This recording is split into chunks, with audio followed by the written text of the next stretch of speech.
Muy bien, hay varias de ellas, ¿ok? Claro que sí.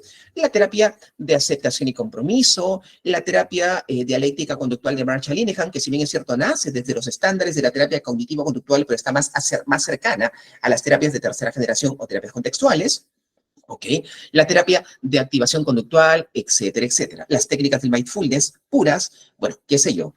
Decía entonces que existen actualmente las denominadas terapias que así se han denominado por los teóricos, valga la redundancia, terapias con evidencia empírica y terapias sin evidencia empírica. Muy bien, perfecto. Bueno, ¿qué cosa quiere decir evidencia empírica? Básicamente que las terapias que dan tratamiento para diversidad de cuadros clínicos han sido sustentadas por la experimentación y el uso de la metodología científica, ¿cierto? Muy bien, es decir que sus teorías, fundamentos, aspectos hipotéticos inicialmente han sido comprobadas a través de la validación y a través, sin duda, de investigación comparativa para dar cuenta de la eficacia y efectividad de las terapias. Dentro de este grupo de terapias denominadas terapias con evidencia científica, principalmente están allí las terapias de corte cognitivo-conductual. Las terapias cognitivo-conductuales, queridos amigos y colegas, son varias terapias, ¿ok? A veces pensamos, creemos, lo que me pasaba a mí cuando estaba en la universidad hace mucho tiempo, muy bien, creemos que cuando hablamos de terapias cognitivo-conductuales, nos referimos a una única terapia, a la terapia cognitiva de Beck, ¿cierto? Pensamos que es así. Asociamos, normalmente pasa, la terapia cognitiva con la terapia famosa cognitivo-conductual. Sin embargo, esto no es así. Pregunta, ya que normalmente, y lo van a ver durante el proceso de desarrollo temático de esta y la próxima sesión, soy una persona que me gusta mucho entablar comunicación y diálogo con las personas, con los consultantes, con los amigos, con los colegas, porque a partir del diálogo comunicativo es que podemos inocular mucho mayor tipo de conocimiento y así bifurcar más o condensar más información y cultura. Entonces, pregunta, colegas, recordemos que el chat está activo y también, sin duda, la mecánica del micrófono, ¿no? Aquella persona que guste participar es fundamental que lo pueda hacer. Pregunta, ¿cuál es la primera gran terapia de corte cognitivo-conductual? ¿Quién lo dice? Ya que estamos hablando de intervención cognitivo-conductual en trastornos de ansiedad. ¿Cuál será la primera gran terapia netamente cognitiva-conductual? ¿Alguna idea?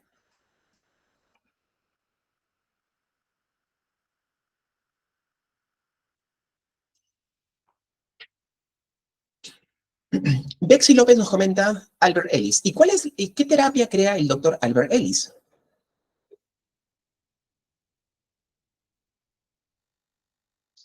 Mi estimada Bexy. ¿Cuál es la terapia que crea Albert Ellis? ¿Alguien la recuerda?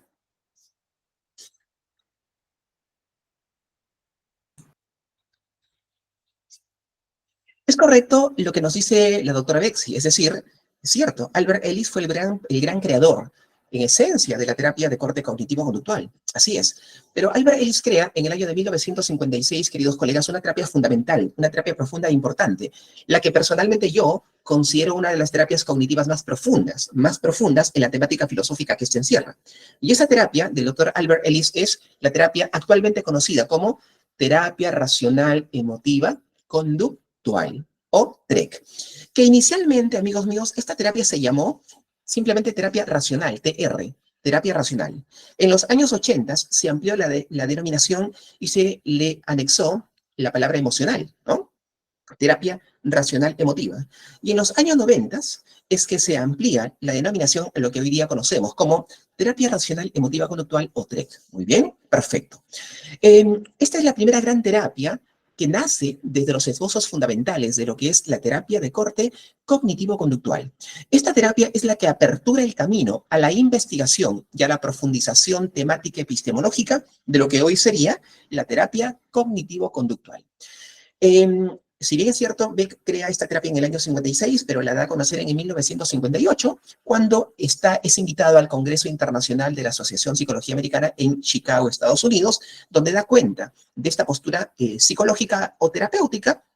Y a partir de esto, muchos terapeutas o psicólogos se hacen llamar a sí mismos terapeutas cognitivos, en alusión a la condición teórica que propone Ellis, que dice que las personas generan malestares emocionales no por las cosas, sino por ¿Quién lo completa? 25 puntos a aquella persona que lo dice.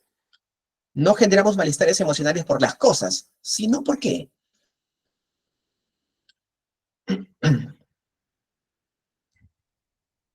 ¿Ok? Sino por la interpretación que tenemos de las cosas, ¿no? Por la interpretación, por el diálogo interno, ¿ok? Y no olvidemos de manera sintética, porque para hablar de esto a mí me apasiona, realmente yo amo la terapia racional emotiva conductual, me gusta la terapia cognitiva conductual y soy seguidor de alguna forma de la terapia dialéctica conductual porque tengo esas tres formaciones, pero principalmente la TREC para mí es la más importante y yo, de manera personal, de manera muy personal, yo considero a Albert Ellis el más grande terapeuta de la historia. ¿Tengo razones y motivos sustentables? Claro que sí, pero es una mirada personal, ¿ok? Muy bien. Entonces decíamos que Albert Ellis y la TREC toma, queridos amigos y colegas, una postura filosófica profunda desde el estoicismo, ¿ok? ¿Por qué estoy hablando de eso? Porque tiene razón de ser, claro que sí, porque vamos a trabajar el tópico de la terapia cognitivo-conductual para los trastornos de ansiedad y conocer parte, por lo menos de manera muy sintética, de la historia y la epistemología de la TCC es fundamental y necesario, ¿ok? Muy bien, entonces decía que Albert Ellis, que fue psicoanalista inicialmente, yo admiro y respeto mucho a Freud, ¿no? Acá está Freud, siempre lo tengo acá, él está ahí siempre en cada sesión mía. Pero bueno, Albert Ellis, que primero fue psicoanalista, luego comenzó a desarrollar sus propios postulados al darse cuenta de la inefectividad de la terapia psicoanalítica para muchos trastornos clínicos, como él mismo lo refiere en sus escritos, que van a leer y se los voy a enviar. Pero bien, él toma una hipótesis o una postura filosófica estoicista, que se le atribuye a un gran filósofo griego que no dejó nada escrito. ¿Okay? Así como Sócrates, así como Diógenes, no dejó nada escrito. Este filósofo griego fue Epícteto. ¿Okay? Se dice que Epícteto decía, no son las cosas las que enferman a los hombres, sino lo que los hombres se dicen acerca de las cosas es lo que realmente los enferma y le hace daño. Albert Ellis toma esta postura filosófica estoicista y la propone no solo como teoría, y esto es importante y fundamental, amigos míos, no solo como teoría, sino como parte de la estructura temática de tratamiento de la TEC y luego de las TCC. ¿Ok? Albert Ellis entonces dice, claro, es verdad, tiene razón Epícteto, no son las cosas las que hacen daño a las personas, es decir, no son los estímulos externos, eso es mentira. Lo que realmente genera malestar, daño, desasosiego e incluso trastornos clínicos psicopatológicos es el diálogo interno, es el diálogo personal, muchas veces irracional, que altera el rumbo interno y subjetivo del ser humano, generando emociones y conductas disfuncionales. Muy bien. Y esta frase, por llamarla así, estoicista, de Epícteto, no solamente es histórica, sino que es perfectamente relevante y está presente en cada intervención que hacemos desde la postura de la terapia cognitivo-conductual. ¿Saben dónde se encuentra este famoso dicho de Epícteto? ¿Saben en qué técnica está principalmente preponderante este dicho de Epícteto? ¿Quién lo podría decir? ¿Lo recuerdan? ¿Lo relacionan? Recordemos que Epícteto decía, no son las cosas las que enferman a los hombres, sino lo que los hombres se dicen acerca de las cosas es lo que los enferma. Esta frase, ¿dónde está? ¿En qué técnica está de la TREC o la TCC?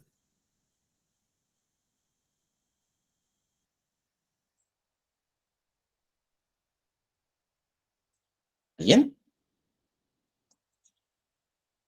¿Quién dijo yo? Tengo acá abierto el chat, así que puedo leer todo lo que ustedes dicen, ¿ah? No hay ningún problema, o escriben. Bueno, esta famosa frase estoicista está adscrita de manera profunda en una técnica que se llama, y seguramente ustedes la han escuchado, la reestructuración cognitiva. La reestructuración cognitiva y principalmente también en la teoría propuesta por Albert Ellis, que es el ABC. Situación, pensamiento y emoción o conducta. Muy bien. Perfecto. Jenny Sánchez nos comenta y nos dice, en la reestructuración del pensamiento de las creencias irracionales. Así es. Muy bien, Jenny. Entonces, cuando una persona trabaja la terapia cognitivo-conductual o trabaja la terapia racional emotiva conductual, como lo hago yo de manera constante con mis pacientes y clientes, estamos trabajando no solamente con la teoría clínica, sino también con los postulados filosóficos, porque si existe una terapia que tiene mayor fundamento filosófico, es la TEC. Pero decía hace un rato, y quiero regresar a esto para poder continuar, que dentro de la terapia o las terapias cognitivo-conductual o conductuales, no solamente es una terapia, hay varias terapias de corte cognitivo-conductual. Una de ellas es la TREC, también tenemos la terapia cognitiva de Beck, la terapia de esquemas de Jeffrey Jung, la inoculación del estrés de Mackenbaum, ¿ok?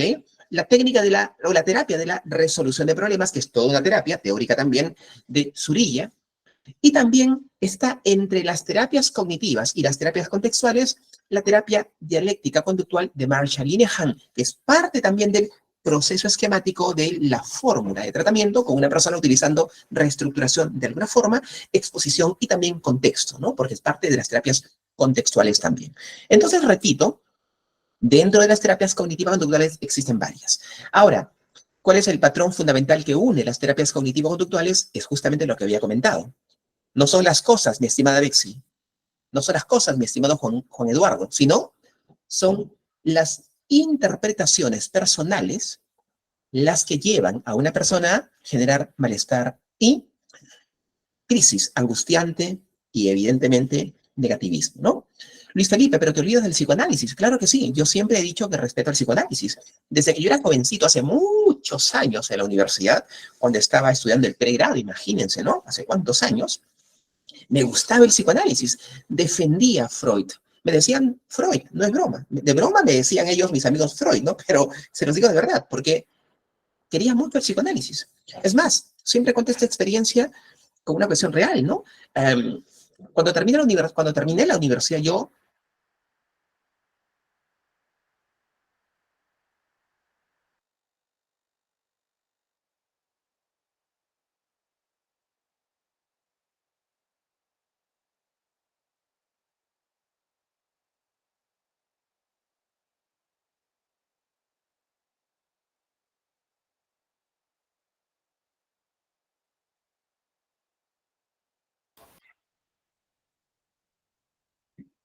No hay audio. Psicólogo, su audio.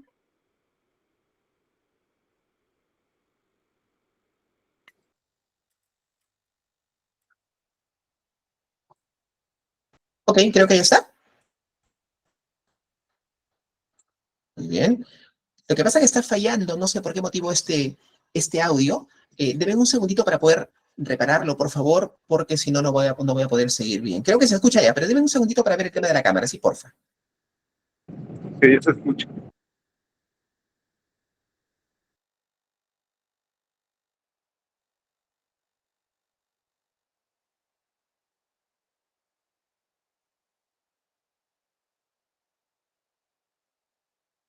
No hay audio.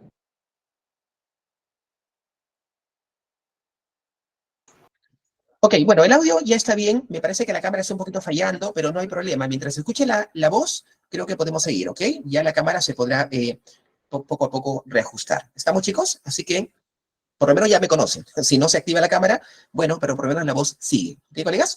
Muy bien. Entonces decía que yo al terminar la universidad salí del Perú porque quería ser psicoanalista.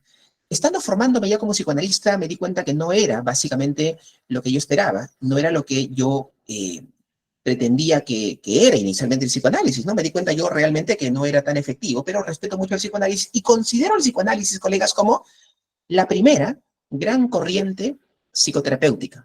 La primera gran corriente psicoterapéutica porque es la corriente que se distancia de la filosofía y la medicina para poder estructurar las propias teorías psicológicas de entender a la persona. ¿Muy bien?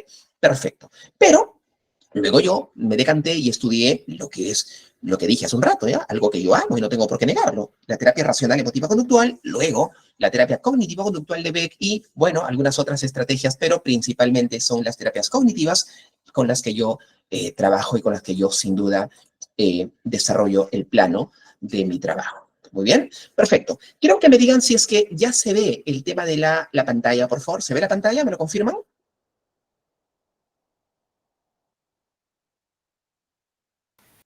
Sí se ve, psicólogo. Sería que lo agrande más en la lupita. ¿Sí? Hay una copita al costado. Deme un segundito. Lo que pasa es que como justo conversaba con Helen Temprano, toda mi vida yo he dictado de verdad, y no es broma, en Zoom. Es la primera vez que lo hago por Meet y aún tengo el problema del manejo de esto, ¿no?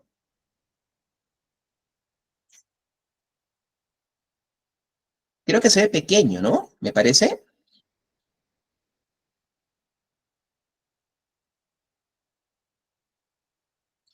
Bueno, pero si es que se ve bien, ya este material va a ser para ustedes, por si acaso, ¿no? Pero para poder continuar, porque de repente pues, vaya a ser que mueva algo y no se vea nada. Entonces, yo voy a ir explicando las diapositivas. La cosa es que si se ve bien para ustedes, yo creo que sería importante, ¿ya? Muy bien. Entonces, colegas, comenzamos con los famosos trastornos de ansiedad, ¿ok? Trastornos de ansiedad que sin duda, como ya dije al inicio, son trastornos preponderantes, son trastornos que ameritan el proceso de intervención, son trastornos que necesitan el manejo adecuado y correcto. Sin embargo, dentro del apartado importante para poder tratar a una persona con trastorno de ansiedad, lo primero y lo que yo creo y lo que considero fundamental y lo dicta también el propósito mismo de la psicoterapia es que conozcamos la psicopatología del trastorno. Es decir, pregunta, ¿qué necesitamos, queridos colegas y amigos, para poder hacer un diagnóstico efectivo de una persona, paciente, usuario o consultante? ¿Qué necesitamos para poder hacer un diagnóstico certero? ¿Quién lo dice?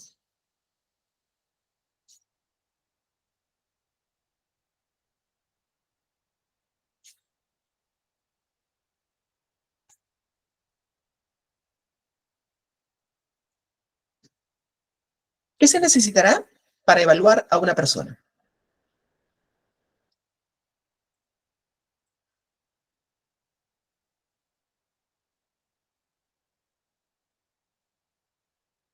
¿Qué tenemos que utilizar o tener para poder determinar la existencia de un diagnóstico clínico en un paciente? ¿Qué se necesita, colegas?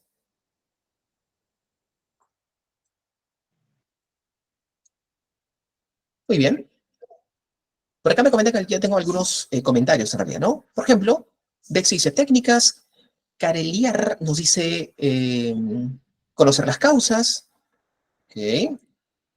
Eh, Antecedentes familiares, nos comenta Giovanni, ok. Saber los síntomas, nos dice también Jennifer, muy bien. Perfecto, todo lo que me comentan está genial, es cierto, pero no se podrá, no estaremos obviando algo que es importante. Jennifer nos comenta conocer qué es lo que refuerza la conducta. Bueno, desde una perspectiva sin duda importantemente conductista, ¿no? Horacio, adelante. Sí, buenas noches, doctor. ¿Me escucha? ¿Qué tal? Perfecto. Ok, buenas noches con todos los presentes. Bueno, doctor, en la pregunta que usted acaba de hacer, creo que ahí con todo lo que han dicho los compañeros, los colegas, la observación, está la observación, el ojo clínico, ¿no? Y la entrevista.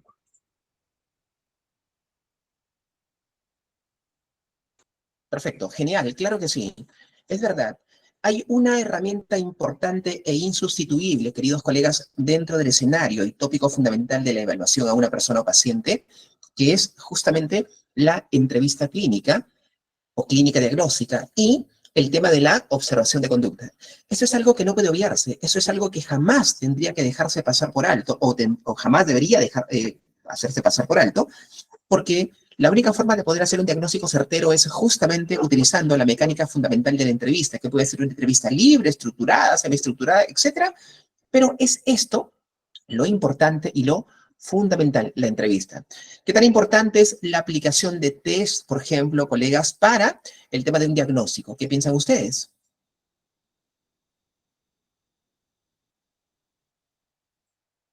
¿Qué tan importantes son los tests para los cuadros clínicos?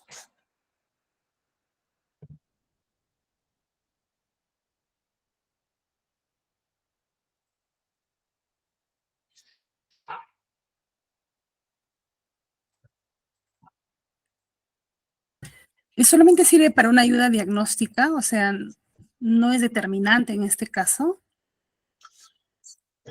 Ok, muy bien. Por supuesto que sí.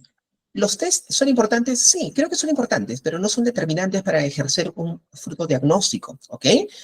Es más, yo he tenido la oportunidad de escuchar a veces algunos colegas decir, bajo mi punto de vista, me parece un tanto quizá equivocado, el hecho de que para diagnosticar necesitamos aplicar un test. Eso no es así, eso no es cierto. El diagnóstico se basa primordial y principalmente en el tema de la entrevista, ¿ok? Y en el tema de la observación de conducta. La entrevista principalmente y la observación de conducta. Así es, los test son básicamente referenciales, porque básicamente no existen test infalibles, ¿no? Hay muchas personas que, de alguna forma, escriben cosas que no quieren, marcan cosas que no desean, por el tema de la máscara social, etcétera, etcétera. Normalmente o en muchos casos la información que propician no es totalmente válida al 100%. Y es más, con los test proyectivos es aún mucho más difícil la situación, ¿cierto? Al ser una cuestión evidentemente subjetiva que propicia desde la teoría psicoanalítica, no hay una forma real de medición y escala, efectivamente esto puede ser hasta incluso inválido en algunos puntos, ¿no? Es más, el mismo Albert Ellis criticaba de manera muy severamente los test de personalidad asociados al tema de lápiz y papel y decía en ese tiempo que el único test que de alguna forma brindaba los estándares adecuados y científicamente validados para poder medir, por ejemplo, personalidad era el test de Minnesota, ¿no? Que hasta ahora sigue utilizándose. Pero no significa, ojo, que no debamos utilizar test. Por supuesto que sí. Si son importantes, claro que sí. Lo podemos aplicar, pero recordemos que la información pertinente es la que nosotros obtenemos a través de la entrevista clínica, que es el principal sustento de poder, sin duda, equiparar un elemento diagnóstico. Ahora, ¿en qué se sustenta la entrevista?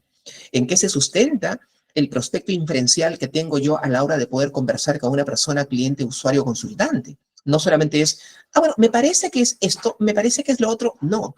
Si nosotros como psicólogos clínicos o como terapeutas o como personas que nos dedicamos al tema de la atención a pacientes o usuarios, si no conocemos de psicopatología, nada podemos hacer. Así que la entrevista clínica tiene que estar sustentada en dos pilares importantes, idóneos y fundamentales. Uno de ellos es la ciencia de la psicopatología y los constructos teóricos e investigaciones que se dan dentro del ámbito propio de la psicología como ciencia, que es la ciencia del estudio de la conducta de los procesos mentales, ¿cierto? Entonces, en esos puntos importantes, el tema de la entrevista clínica y la validación para poder desarrollar el proceso mismo del diagnóstico. ¿Genial? Muy bien, perfecto. Seguimos entonces.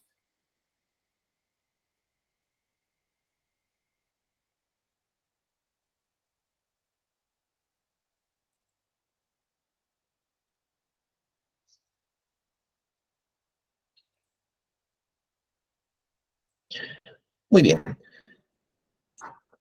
Colegas, me avisan por favor si es que la pantalla sí corre, ¿no? Ya, sí ha corrido, perfecto. Estaba preocupado porque digo, la pantalla no está corriendo. Muy bien, vamos a tener algunos esquemas previos y vamos a saber algo de lo que ustedes ya traen aquí a sesión conmigo. Como decía el gran Albert Ellis, o perdón, Aaron Beck en este caso, como decía el gran Aaron Beck, él decía, todas las personas venimos con esquemas previos. Todos, sin duda, tenemos algo que decir y tenemos mucho que manifestar, porque tenemos conocimiento por la propia carrera, por la propia temática explorativa, por la propia bagaje de cultura, por las lecturas, etcétera. Sabemos ya ciertas variables y que sería importante poder compartirlas. Por ejemplo, colegas, ¿qué cosa es el miedo, la ansiedad o la angustia? ¿Quién lo puede referir? ¿Quién lo puede manifestar de aquello que ya ustedes sin duda conocen? Miedo, ansiedad y angustia. ¿Alguna idea? Podemos levantar la manito, podemos participar para hacerlo más dinámico, porque de repente a través del hecho del escrito es un poquito más complicado, ¿sí? Entonces, miedo, ansiedad y angustia.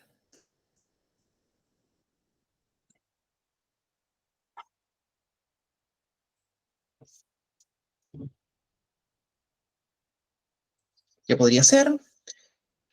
Bat nos dice emociones, ¿ok? Careliar nos dice miedo a algo en específico, ¿ok? ¿Algo más?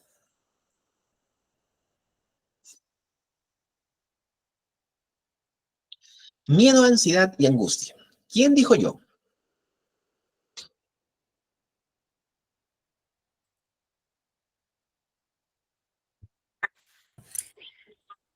podría decir cuando la persona se siente amenazada, ¿sí? Por algo o en peligro. ¿Qué cosa sería, estimada Bexi?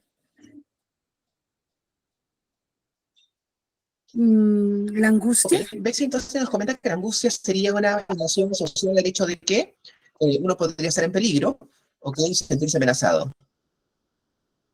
Ujú. Muy bien. ¿Alguien más? Miedo, ansiedad y angustia. BAT nos dice en estado de alerta. Sería importante que de repente podamos conceptualizarlo para poder saber, ¿no? Es decir, a ver, yo creo que el miedo es esto, la ansiedad creo que es esto otro, y la angustia me parece que podría ser aquello, ¿ok? Para poder tener una sólida, digamos, contextualización del dicho, ¿sí? Porfis. Bien, Giovanni nos comenta. Bueno, son procesos internos de las emociones que también influyen en lo externo. Ok, muy bien. Eso sería parte de la definición teórica y conceptual, ¿no? Pero, digamos, individualizando cada uno de ellos, ¿qué podría ser de manera rápida, ¿no? El miedo, la ansiedad y la angustia. A ver, ¿será lo mismo? ¿Será exactamente igual? ¿Son cosas diferentes? ¿Existen eventos diferenciadores entre uno y otro? ¿Qué piensan ustedes?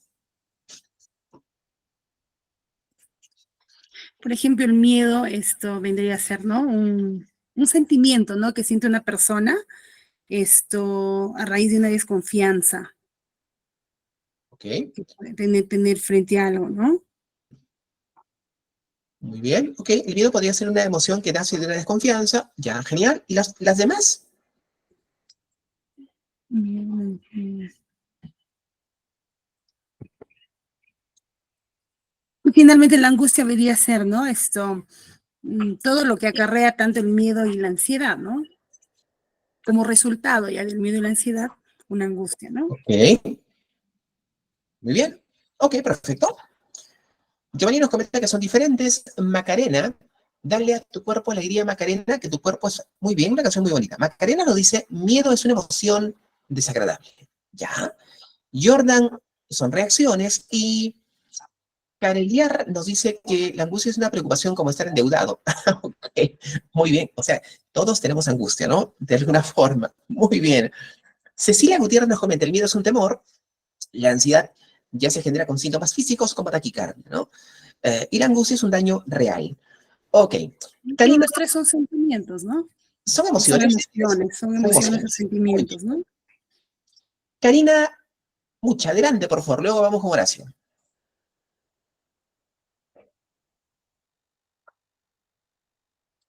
Hola, Karina, estaba levantando la manito, me indican por acá.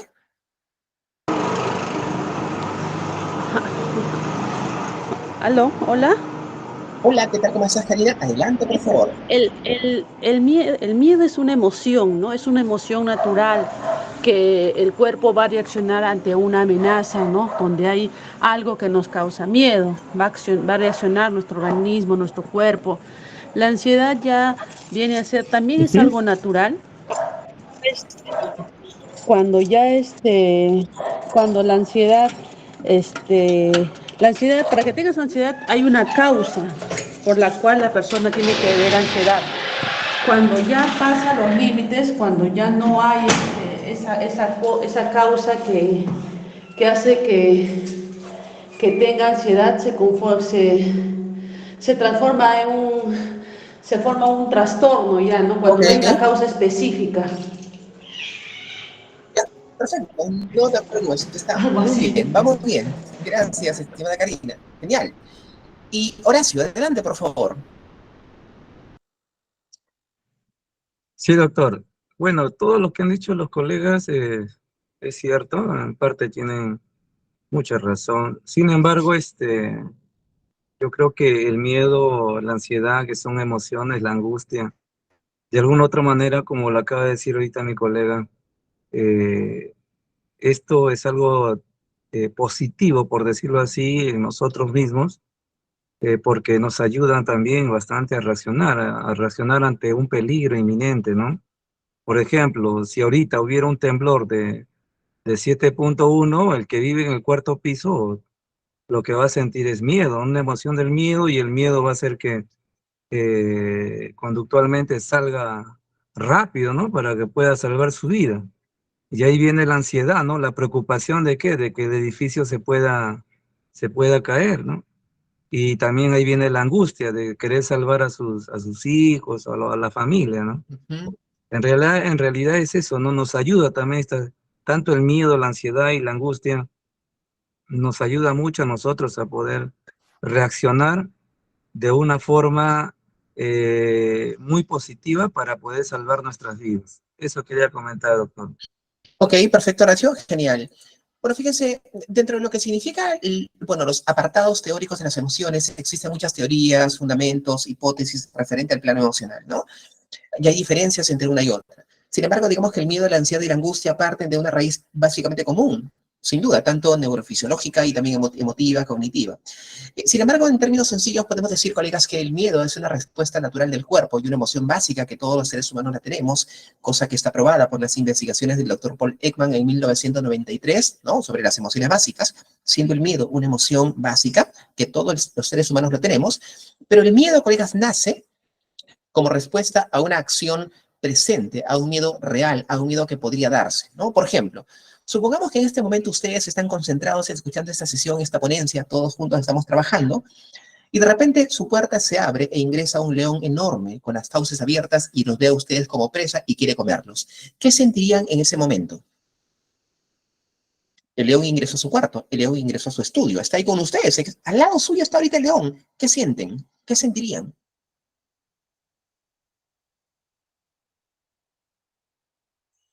Ok, vamos por acá.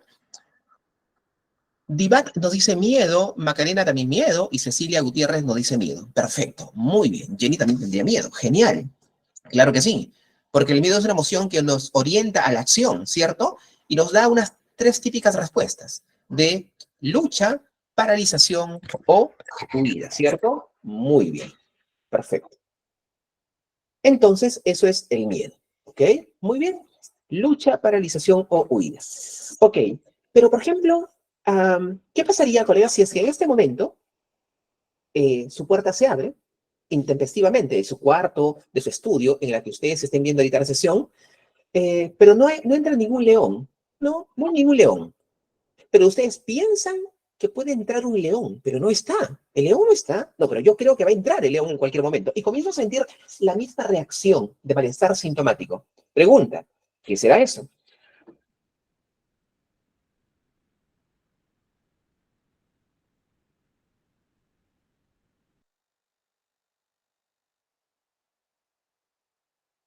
No se escucha nuevamente su...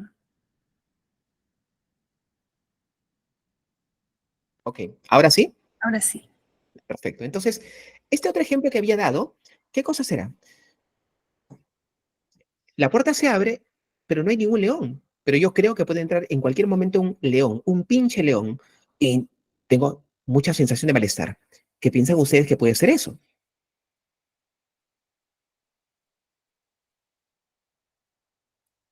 Sin duda, eso es una reacción de ansiedad.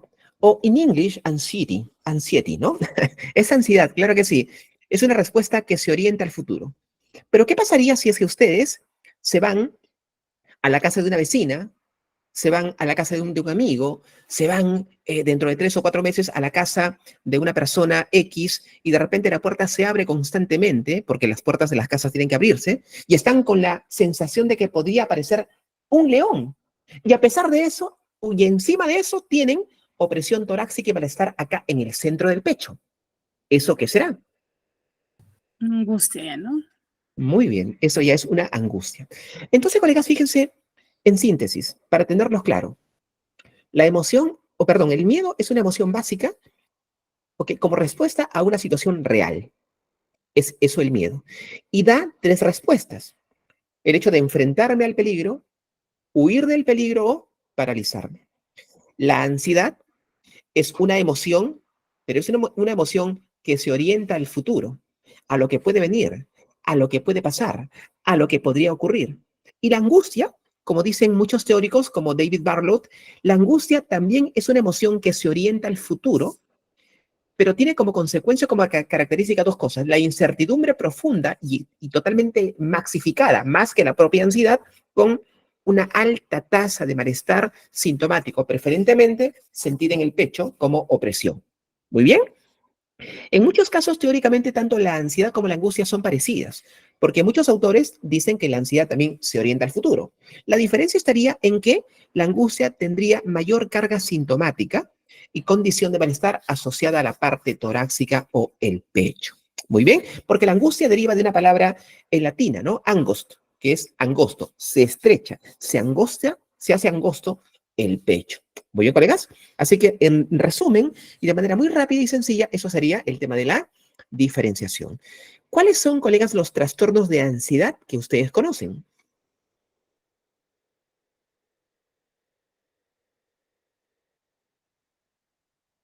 ¿Quién lo menciona? Pueden levantar la manita y decirme, ¿sabes qué, Luis Felipe? Conozco tal, tal, tal.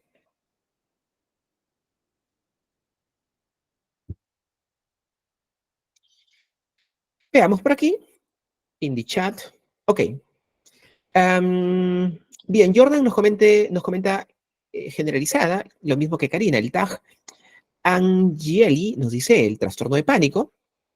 Karina nos comenta el TOC. TOC, TOC, TOC. Hay una película muy bonita, está en Netflix, se llama TOC, TOC. Una comedia interesante, pero habla del TOC. ¿Eh? Se la recomiendo. Muy bien. Asimismo, también Karina nos comenta fobia específica. Ya, ok. Fobias. Perfecto. ¿Alguien más? ¿Quién más por sus puntos?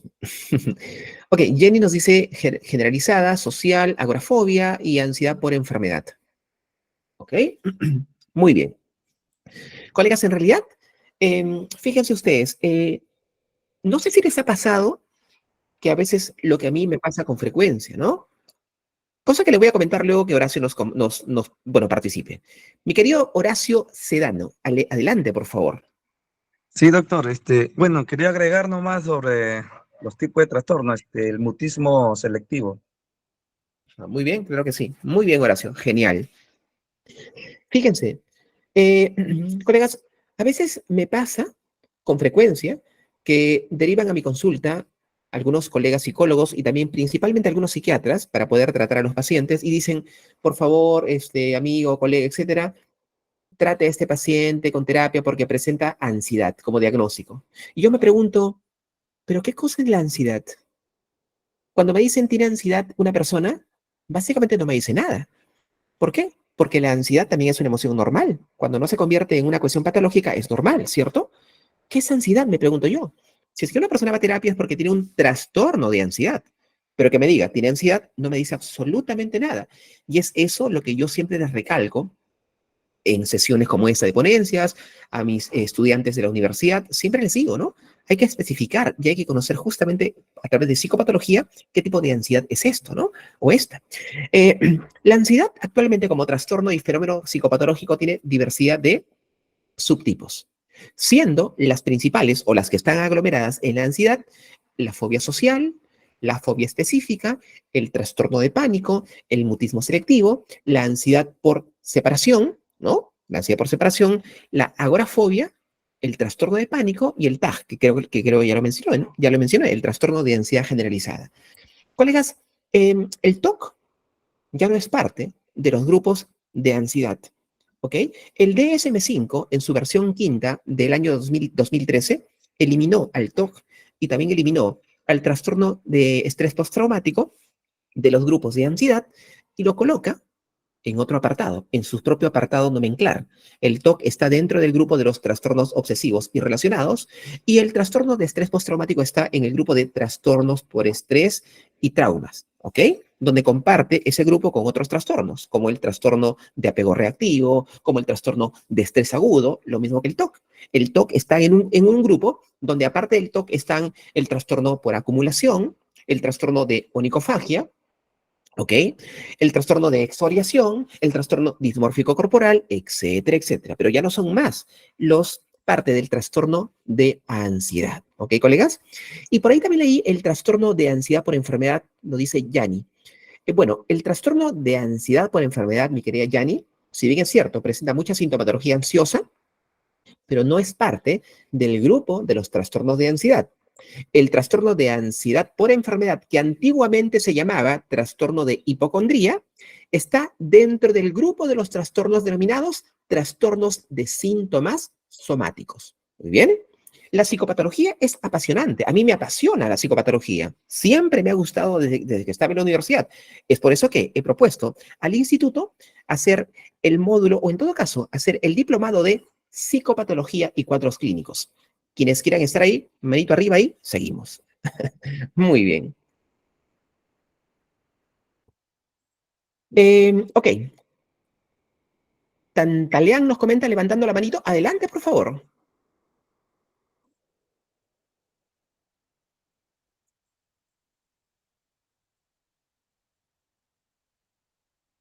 ¿Sí? ¿Querían participar? Bueno, no hay problema. Cuando gusten, levanten la mano y estamos ahí para escucharlos. Claro, Jordan nos comenta el trastorno mixto de ansiedad y depresión. ¿Ok? Claro, el trastorno mixto de ansiedad y depresión no existe en el DSM, no está presente, porque la investigación del DSM considera que la ansiedad mixta y la ansiedad, o en todo caso el trastorno mixto ansioso-depresivo, es una referencia para el DSM inexistente por falta de validación científica. Sin embargo, el CIE considera el trastorno mixto ansioso-depresivo. ¿Y qué significa el trastorno mixto ansioso-depresivo? Significa básicamente que existe en una persona la preponderancia o en todo caso la existencia de síntomas tanto del orden depresivo como del orden ansioso, pero que ninguno de los dos está por encima del otro, sino que están ambos en la misma intensidad y en el mismo nivel. ¿Qué tan fácil es ver esto? Muy complicado. En mi experiencia clínica, yo he visto que siempre hay uno por encima del otro y a veces el otro es consecuencia del uno.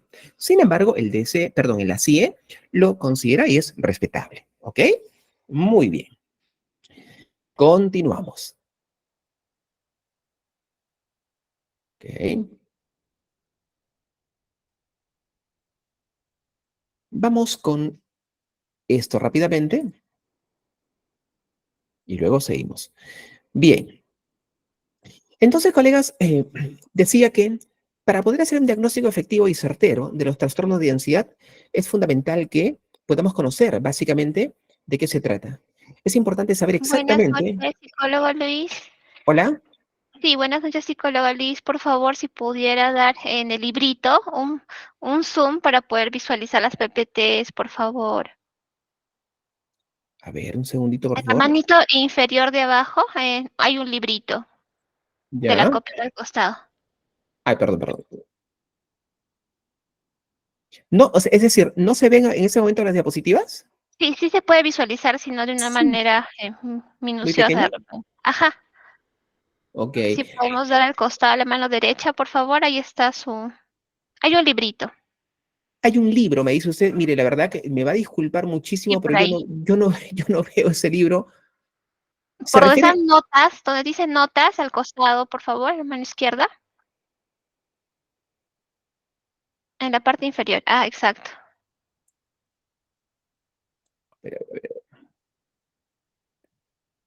Mm, Aquí hay exacto, por ahí a como ver, a ver, tipo a ver. librito pequeñito. Ahí es psicólogo Luis, por favor.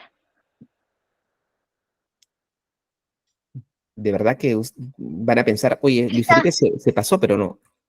está muy bien ahí donde está indicando la flechita, su manito, en la parte Ya. donde dice notas, en la parte izquierda, por favor. Porque fíjense, yo, Ah, exacto, por ahí. pero ese librito que usted me dice, disculpe, es parte del propio Google Meet, o sea, sí, ¿no, verdad? Sí, de la PPT en realidad, Ah, ok, a ver, ya, un segundito. donde dice el zoom, donde puede agrandar y disminuir las PPTs, al Ok, costado hay una copita, al costado hay un librito.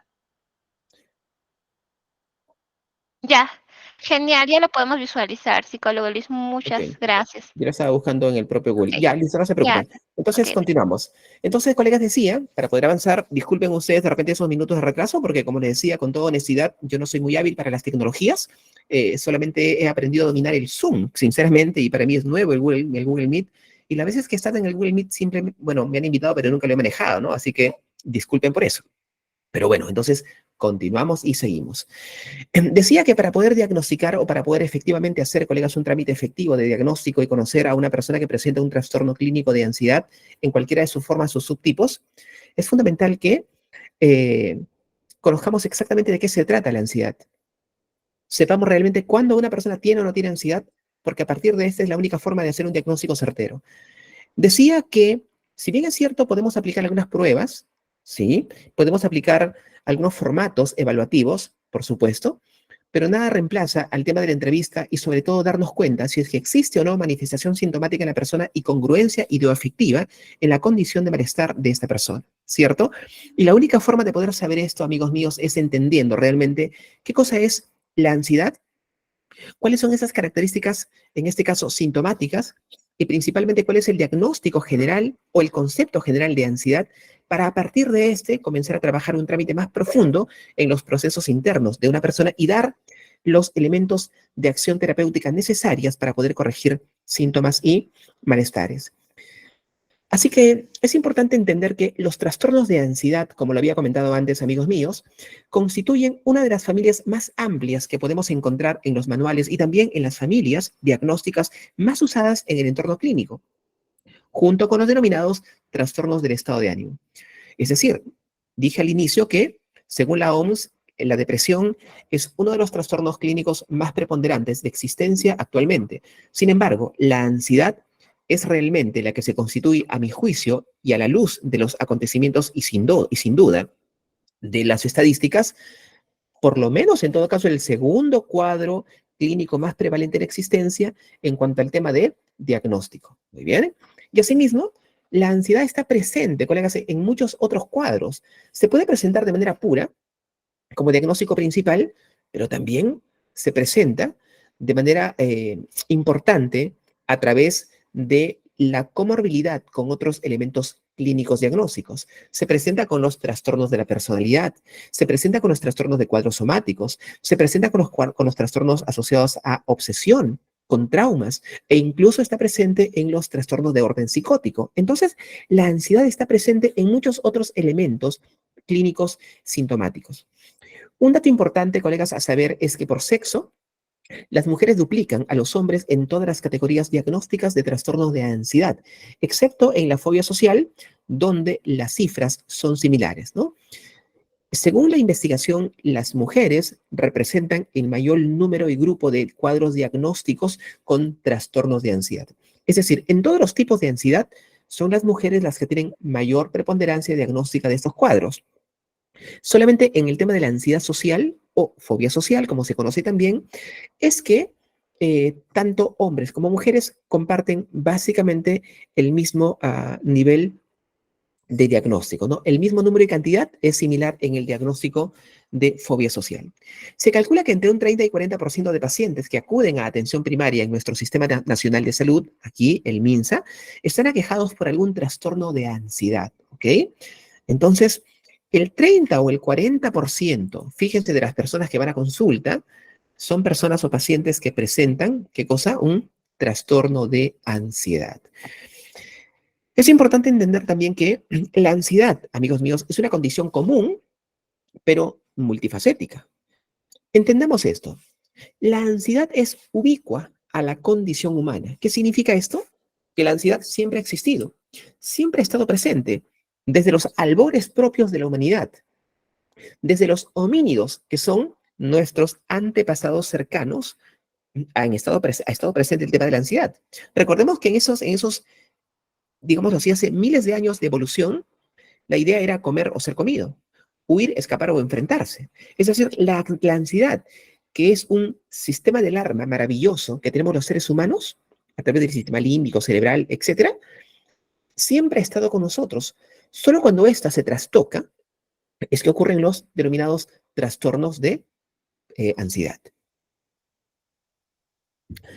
Desde los inicios de la historia registrada, ¿cuáles son los inicios de la historia registrada? Cuando aparece la escritura, ¿cierto? Antes es prehistoria, ¿no? Pero bueno, desde los inicios de la historia registrada y desde antes, sin duda, tanto filósofos, líderes religiosos, eruditos, etcétera, y más recientemente médicos y científicos sociales, han tratado de revelar los misterios de la ansiedad. En la actualidad, como nunca antes, los sucesos graves provocados por desastres naturales o crueles actos delictivos, de violencia o terrorismo, pues han creado justamente un clima de ansiedad.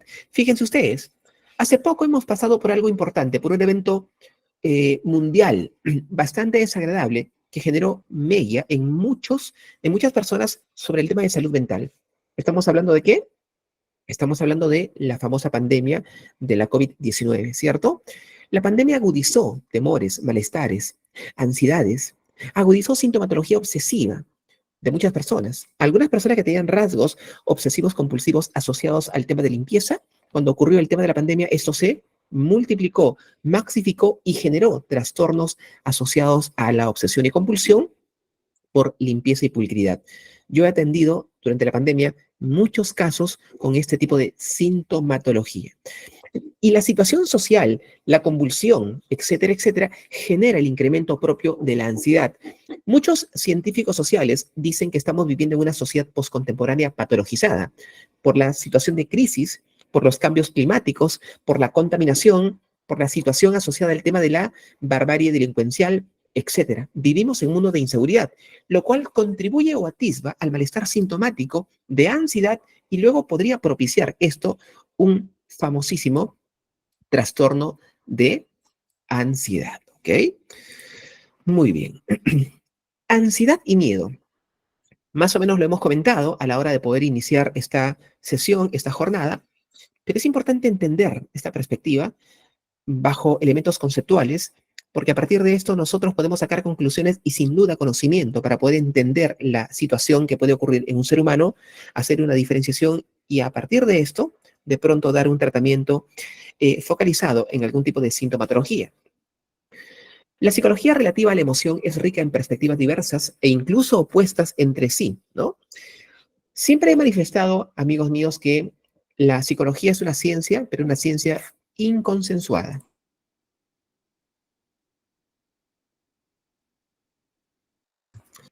¿Por qué digo que la psicología es una ciencia inconsensuada? Porque dentro de la psicología, si nos damos cuenta, nos remitimos a los libros, a las teorías, hay perspectivas diversas, distintas, diferentes. La perspectiva, desde la tópica psicoanalítica, desde la tópica humanista, desde la tópica cognitivista, etcétera, etcétera, que tienen una postura distinta o diferente, ¿no? Lo mismo dentro del plano emocional. Hay teorías que hablan de una emoción, hay teorías que hablan desde su perspectiva de otra emoción o de otras emociones. Lo dicho que, o lo que quiero decir es que dentro del plano emocional también existen teorías divergentes referente a la conceptualización y detalles que están dentro del plano fundamental de lo que significaría un tema emocional. Pero como parte de nuestra naturaleza emocional, el miedo se produce como respuesta adaptativa sana a una amenaza percibida o a un peligro para nuestra propia seguridad. ¿Ok? Muy bien. El miedo, como ya dije anteriormente, y esto tiene que quedar claro, es una respuesta natural de los seres humanos porque el miedo es una emoción básica. Forma parte de una emoción básica indistintamente de la cultura como reacción y respuesta a un peligro real que puede estar en ese instante con nosotros y dañarnos. Muy bien, y que a partir de nosotros sin duda, digamos, damos una respuesta. Y existen las famosas 3 respuestas del miedo, como ya lo he manifestado, y para que quede claro. El tema de la paralización, me paralizo frente al miedo, el tema de la huida y el tema de el hecho de enfrentarme, ¿cierto? Muy bien. Huida, paralización y enfrentarme al peligro son las típicas respuestas del temor cuando existe un miedo que puede cursar en cualquier momento de la historia o de la vida. Entonces, frente a esa amenaza inminente, reaccionamos como una respuesta totalmente adaptativa que forma parte del propósito natural de la supervivencia, que es básicamente el tema de el miedo. Muy bien. Perfecto. Barlow, ¿quién es Barlow? Es un gran psicólogo, investigador, terapeuta cognitivo, epistemólogo, profesor de medicina y psicología en Estados Unidos y tiene libros maravillosos. Yo recomiendo un libro fundamental de David Barlow. Se llama así, Psicopatología. ¿Ok? Ese libro no lo tengo en PDF, lo tengo, bueno, de manera física, ¿no? Pero yo les recomiendo, si es que ustedes desean adentrarse más en el mundo apasionante de la psicopatología para poder entender las razones etiológicas de los trastornos, yo en todo caso, les recomiendo que lean el libro de David Barlow que se llama Psicopatología. Es un libro, yo creo, básico y un pilar fundamental del conocimiento y creo que esto los puede nutrir muchísimo, ¿no? Y uno disfruta esa lectura, es genial. Hay otros libros de psicopatología, pero son más densos, un poquito más pesados, pero el de Barlott es fundamental. Les recomiendo también el libro de Amparo Bellows. Psicopatología de Amparo Bellows, tomo 1 y tomo 2, también es un libro muy importante e interesante para el tema de la psicopatología. Muy bien, pero decía que David Barlott, en el año 2002, en un influyente libro y volumen de libros, en realidad, sobre los trastornos de ansiedad, él afirmaba que el miedo es una alarma primitiva en respuesta a un peligro presente, caracterizado, ¿por qué? Caracterizado por una intensa activación, ¿ya? Por una intensa activación y por las tendencias a la acción. ¿Qué quiere decir una intensa activación? Porque hay cambios internos en el cuerpo, ¿cierto? A nivel neurofisiológico, que nos lleva a una acción, tanto de huir como de enfrentarme a la situación. Eso lo dice textualmente en la página 104, ¿eh? Para que lo puedan revisar.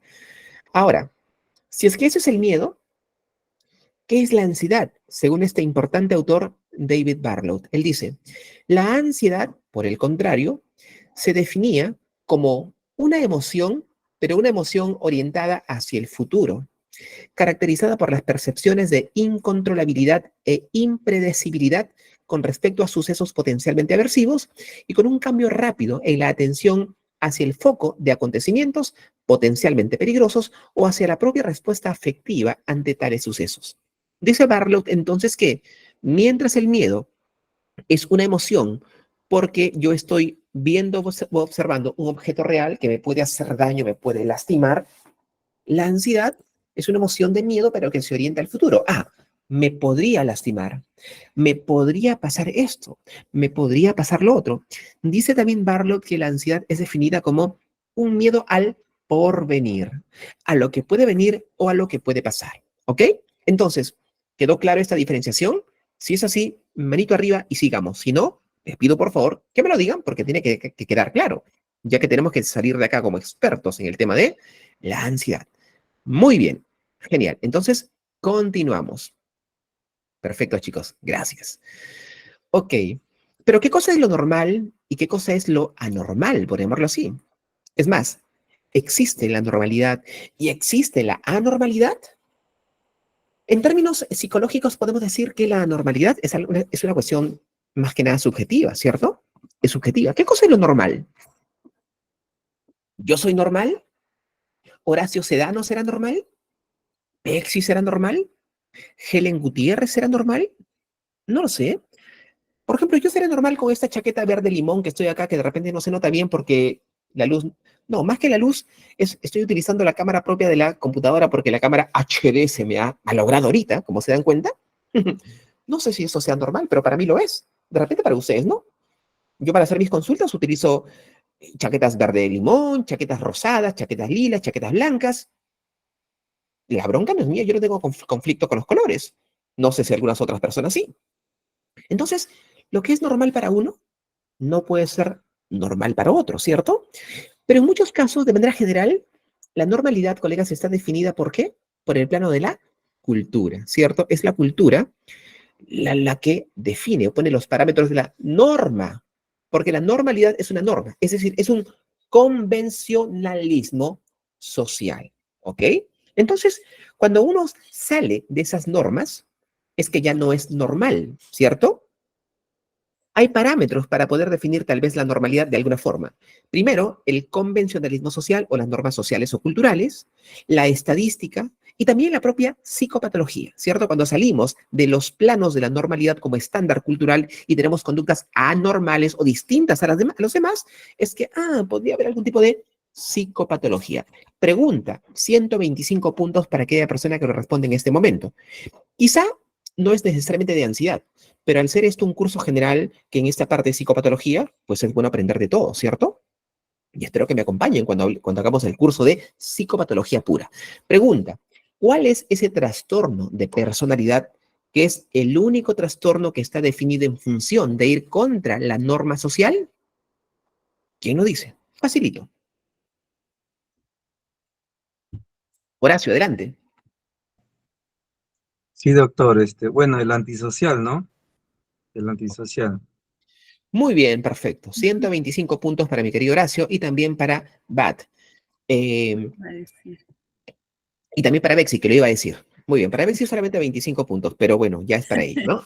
Ok, está bien, así es. Sin embargo, BAT nos dice trastorno de conducta antisocial. En realidad, mi querido BAT es, o mi querida BAT, no sé si es caballero o dama, es trastorno de personalidad antisocial. Exactamente. Lo que antes se llamaba psicopatía, lo que antes se llamaba sociopatía, etcétera, etcétera. Sería muy bonito hacer también un curso de trastornos de la personalidad, ¿no? Oye, hay tantas cosas hermosas que se tienen que trabajar en psicología clínica y tenemos que dominar. Muy bien. Seguimos entonces. Bueno, entonces, definir lo normal y lo anormal es a veces un poco complicado. Pero en el tema de la ansiedad, mis queridos amigos y colegas, como ustedes tienen que dominarlo, como ustedes tienen que saberlo, la terapia cognitivo-conductual propone 5 criterios para poder darnos cuenta qué es lo normal o qué es lo anormal. Muy bien. Entonces, estos son los 5 criterios claves de la ansiedad patológica, según la visión, el estudio y la perspectiva de la terapia cognitivo-conductual. Me refiero nuevamente al hecho siguiente. Recordemos que um, la terapia cognitivo-conductual es una terapia que está muy pegada al tema de la ciencia, lo mismo que la TREC, forman parte de lo mismo. Desarrollan el método científico, desarrollan la validación de sus postulados. Las hipótesis tienen que ser contrastadas y hay más de 2.100 investigaciones que demuestran la efectividad de la terapia cognitivo-conductual en trastornos como los de ansiedad, depresión, somatización, de personalidad en algunos casos, trastornos de corte psicótico, adicciones, trastornos de ansiedad, trastornos de alimentación, etcétera. ¿Ok? Muy importante, ¿ah? Estamos también trabajando y viendo la posibilidad de hacer una pequeñísima formación y diplomado en terapia TCC o TREC. Luis Felipe, ¿tanto quieres abarcar? No, sino que la psicopatología y la terapia es para mí lo más importante y lo genial. Muy bien. Entonces, 5 criterios claves, colegas, para poder saber cuándo hablamos de una ansiedad patológica. Primer punto importante, colegas, tiene que ver con la cognición disfuncional. ¿Qué significa eso? ¿Qué es la cognición disfuncional, según dice Beck, para detectar lo que es una condición de patología en cuanto al tema de ansiedad? Uno de los principales centrales, los principios centrales de la teoría cognitiva de la ansiedad es que el miedo y la ansiedad anormales se derivan de una asunción falsa que implica la valoración errónea de peligro. En pocas palabras, ¿qué significa entonces para la terapia TCC una cognición disfuncional? Que el miedo o la ansiedad patológica nacen de una interpretación errada, disfuncional o sobredimensionada de un falso peligro. Yo interpreto que Bexi López me quiere hacer daño. ¿Pero por qué? Porque está que me mira de esa forma. No, seguramente me quiere lastimar, seguro me quiere disparar, seguro me quiere golpear y salgo huyendo o de repente me convierto en una persona hostil contra Bexi López. Pero la pregunta es ¿por qué? ¿Qué pruebas tienes, Luis Felipe, de que Bexi te quiere hacer esto? No ninguna, pero mira cómo me está mirando. ¿Y esa es razón suficiente para pensar y creer eso? Entonces, fíjense cómo la cognición, el pensamiento disfuncional, errado, magnificado, negativista, distorsionado, es lo que genera la alteración para los propósitos propios de la patología, ¿ok? Entonces, el primer criterio importante a tener en cuenta y a valorar cuando exploremos a nuestros pacientes y conversemos con ellos es la cognición disfuncional. No olvidar. Otro punto importante sobre la, digamos, ansiedad patológica, colegas, es que hay un deterioro del funcionamiento. Una ansiedad normal o medianamente normal no deteriora el funcionamiento de la vida de una persona, pero una ansiedad patológica sí lo hace, ¿ok? Es decir, es una persona que tiende a generar malestar en su relación con el mundo, comienza a tener dificultad o disfuncionalidad en su relación con el medio ambiente, con su trabajo, con sus estudios, con la pareja, porque no quiere salir, porque piensa que le puede pasar algo, deja de ir a trabajar porque asume que en el trabajo está una maraña de acontecimientos que podrían ser negativos y aversivos para él o para ella, una serie de cosas. Cuando hay disfunción social clínicamente significativa, y hablamos por social, pareja, familia, estudios, trabajo, etcétera, etcétera, entonces nos damos cuenta de que efectivamente existe un problema de ¿qué? De ansiedad de tipo disfuncional y patológico. Muy bien, perfecto. Pero otro criterio importante, sin duda, es el tema de la persistencia. ¿Qué significa? Que en los estados clínicos, en los patrones psicopatológicos, las condiciones de malestar, tópicamente hablando, asociado al tema de psicopatología, este malestar es persistente, significativo pero persistente, es decir, no pasa, no cesa, está constantemente conmigo. ¿Sabe qué, doctora Helen Gutiérrez? Yo en mi trabajo estoy mal, pero llego a mi casa y me siento peor. O en mi casa me siento medianamente calmado, pero aún tengo la sensación de que algo puede pasar. No sé qué es lo que puede pasar, pero tengo la sensación de que algo puede pasar.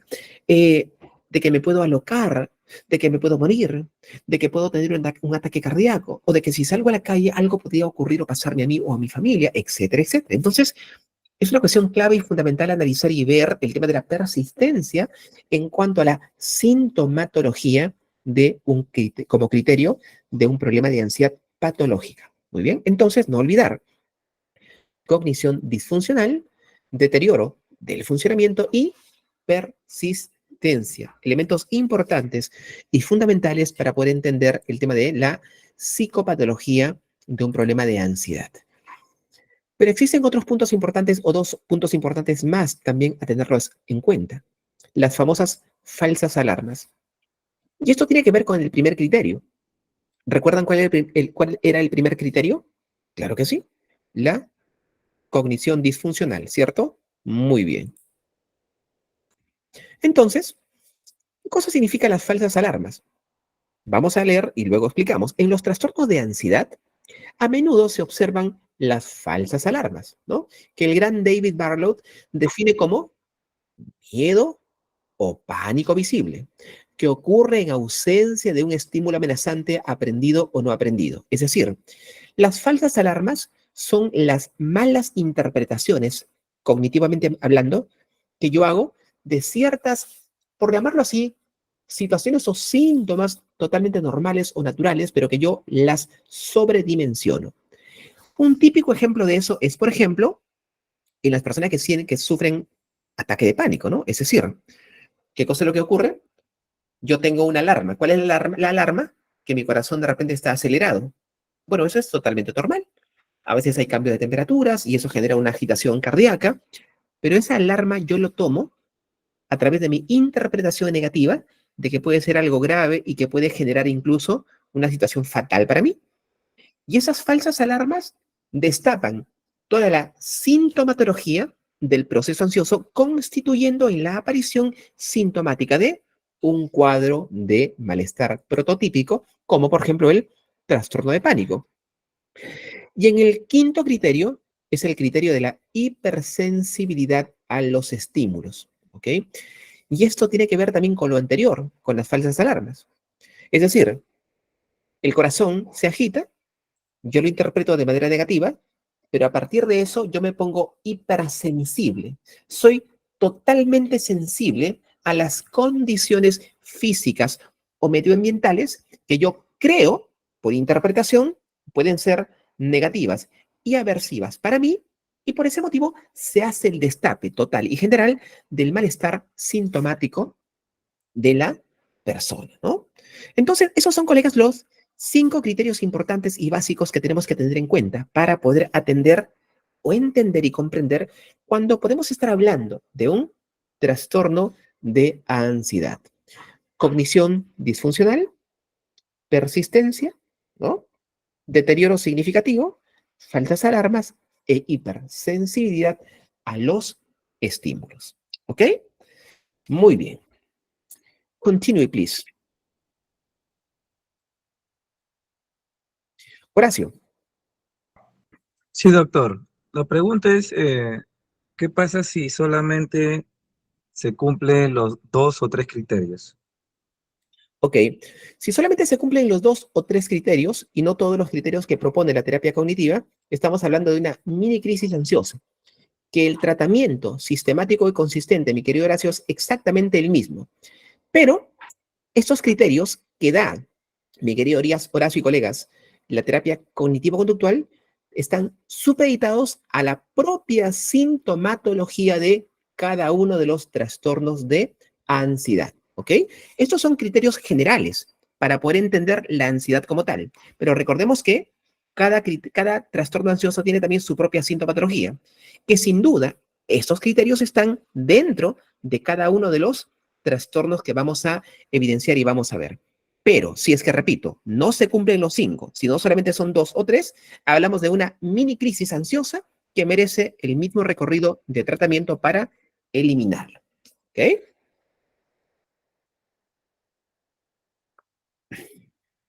Gracias, Sí, doctor. Horacio. Muy bien. Muy bien, Horacio. Luis nos pregunta, Luis nos dice, ¿podría repetir los criterios? Ok, Luis, bueno, son los criterios, mi querido Luis, que ya hemos visto antes, pero te los voy a repetir. El primero es la cognición disfuncional, que tiene que ver con el pensamiento, la interpretación, ¿cierto? El otro tiene que ver con la persistencia, el otro tiene que ver con el deterioro significativo, luego tiene que ver con las falsas alarmas y la hipersensibilidad. Son los criterios que propone la TCC para entender cuando estamos hablando de una ansiedad disfuncional. ¿Ok? Hola. Hola, Lida, ¿qué tal? ¿Cómo estás? Ay, disculpa, le estaba hablando a otro familiar. Ah, Voy a apagar después. no hay problema. No se preocupe, eso pasa, sinceramente, ¿no? Perfecto. Sí, al menos en los tiempos, por ejemplo, de pandemia, cuando dictábamos las clases netamente virtuales, a veces dejaban los micros encendidos y se escuchaba al fondo una pelea terrible y yo decía, a ver, chicos, por favor, el micro está encendido, el micro está encendido, pero a veces se olvidaban el micro, se prendía la cámara y estaban haciendo cosas. A veces pasa, ¿no? A veces pasa. Muy bien. Seguimos entonces. ¿Existirán ciertas diferencias en el tema de la ansiedad? Bueno, sintomáticamente hablando, colegas, la ansiedad es una. Es decir, la manifestación sintomática de la ansiedad es, como lo decíamos inicialmente, es ubicua al ser humano. Todas las personas presentan en mayor o menor intensidad, en similar condición sintomática, los mismos planos de reactividad. ¿Ok? Sin embargo, lo que define la aparición de la ansiedad también es muy importante tener en cuenta, se hace a partir también de la idiosincrasia cultural de un determinado fenómeno social. Es decir, que la ansiedad también tiene que ver con la presencia de creencia general de manera social. En pocas palabras, las ideas, los mitos sociales, las creencias sociales convergen para poder generar en las personas determinadas respuestas también de ansiedad. Entonces, el miedo y la ansiedad existen en todas las culturas. Ojo, en todas las culturas. Es más, se sabe que en culturas actualmente no socializadas existe temor y miedo, según la investigación de muchos sociólogos que han desarrollado con ciertas culturas, ¿no? O no civilizadas, como se llama, entre comillas. Pero bueno, el miedo y la ansiedad existen en todas las culturas, pero su experiencia subjetiva se ve modelada por factores específicos de cada cultura. Cada cultura tiene sus propios factores que pueden alterar o no, en base a ciertas creencias sociales o creencias culturales, la condición de ansiedad. Pregunta, Luis Felipe, ¿tanto preguntas? Bueno, sí, es importante preguntar. Preguntas, ¿el pensamiento mágico es patológico o no es patológico? ¿Qué me dirán ustedes?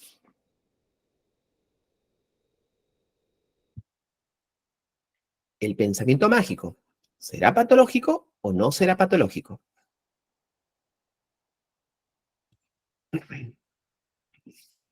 Yo espero acá. Si llegan las 10 y no responden, bueno, ¿qué vamos a hacer? Pero yo espero acá. No puedo seguir hasta que no respondan esta pregunta. Repito, ¿el pensamiento mágico es o no es patológico? Mm, Vamos, Bexi. Yo sé que tú deseas responder. Adelante, por favor.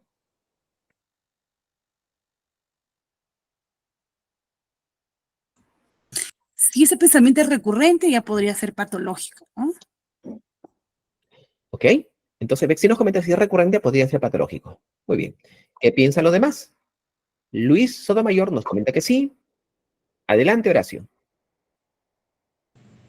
Bueno, a mi opinión, no es patológico porque, bueno, yo puedo, por ejemplo, tener un pensamiento creativo, imaginativo, mágico, también lo podría tener, ¿no?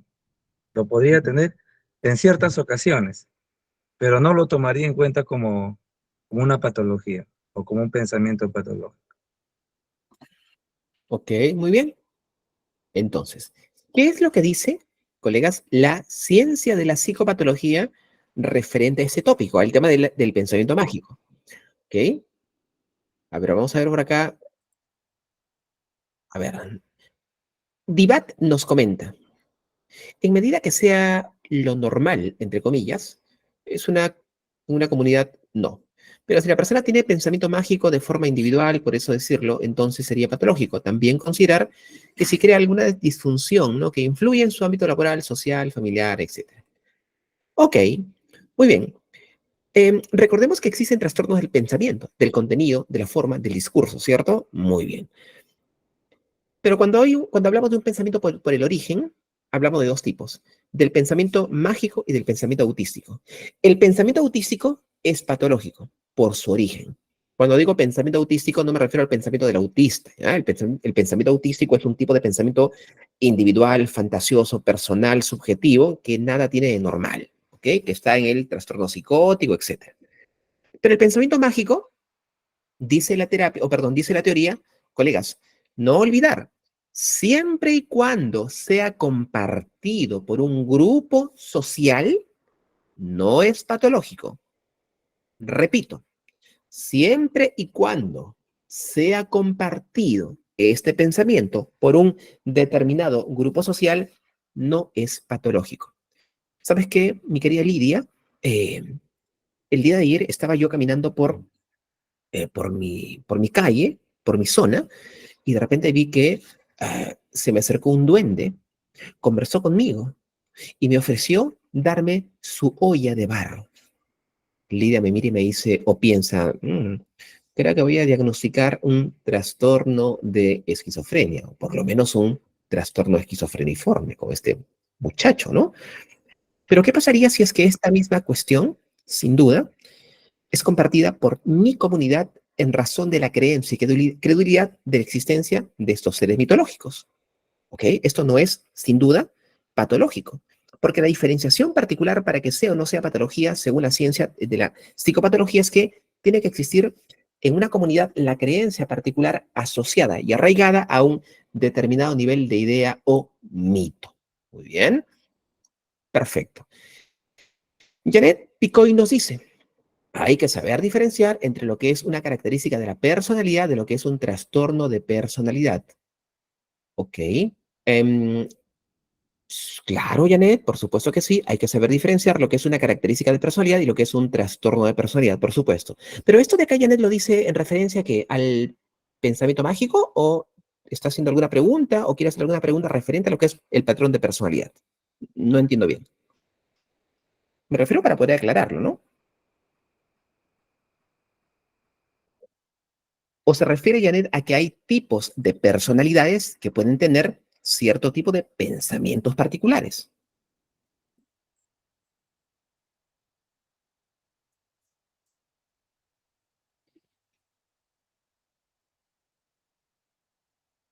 Bueno, Janet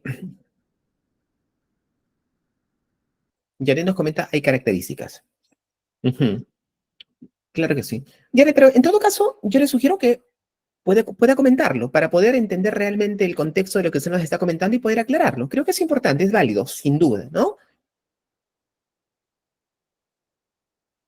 Hay características, dice Janet, que pueden ser muy llamativas. Bueno, a ver, no sé si es que lo que Janet quiere decir es lo que ahora voy a decir, a ver, para poder aclarar, ¿ya? Dice Janet como una persona obsesiva. Claro, pero en este caso, mi querida Janet, una persona que es obsesiva, que como trastorno, recordemos que la obsesión como idea sí es una patología. La obsesión sí es una patología. ¿Y qué cosa es la obsesión? Es un trastorno del contenido del pensamiento que se caracteriza por la persistencia, por la penetrancia y por la invasión de pensamientos, a pesar de que el paciente no quiere tenerlos y que lucha por sacarlos. Eso sí es una patología, sin duda. Pero hay tipos de personalidad, cuando hablamos de trastornos, hay tipos de trastornos de personalidad que tienen cierto tipo de pensamientos. Les menciono uno nada más para tenerlo en cuenta. El famoso trastorno de esquizotipia o trastorno esquizotípico de la personalidad. ¿Qué tipo de pensamientos tienen las personas con trastorno esquizotípico de la personalidad?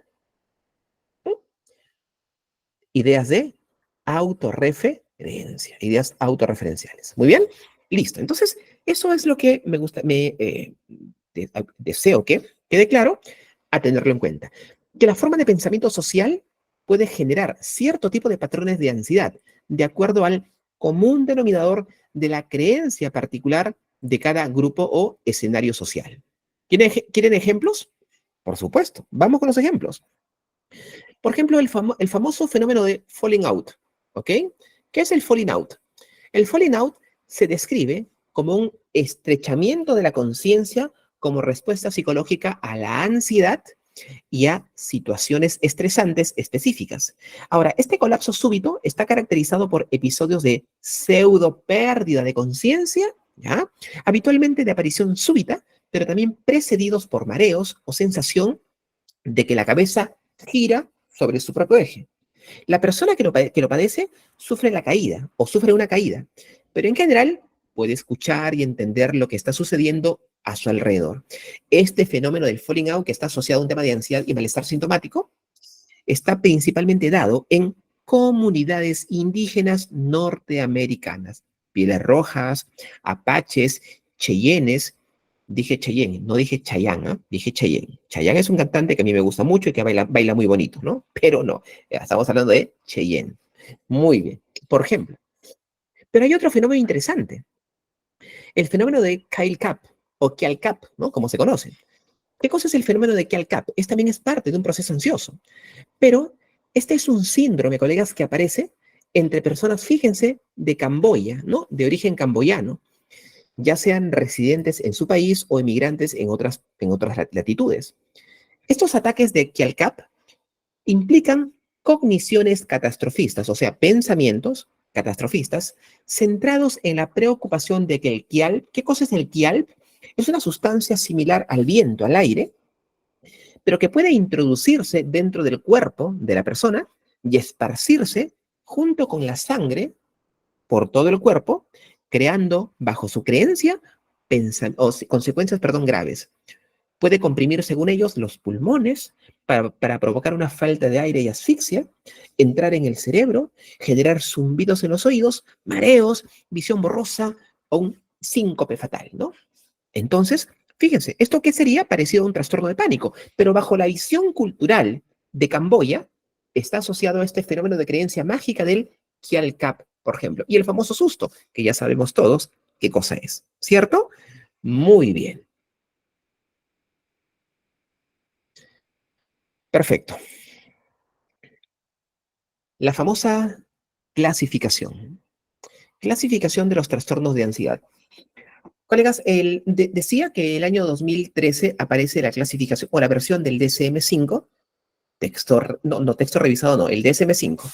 Pero en el año 2023, el año pasado, ya apareció el DSM-5 texto revisado. ¿Lo tienen?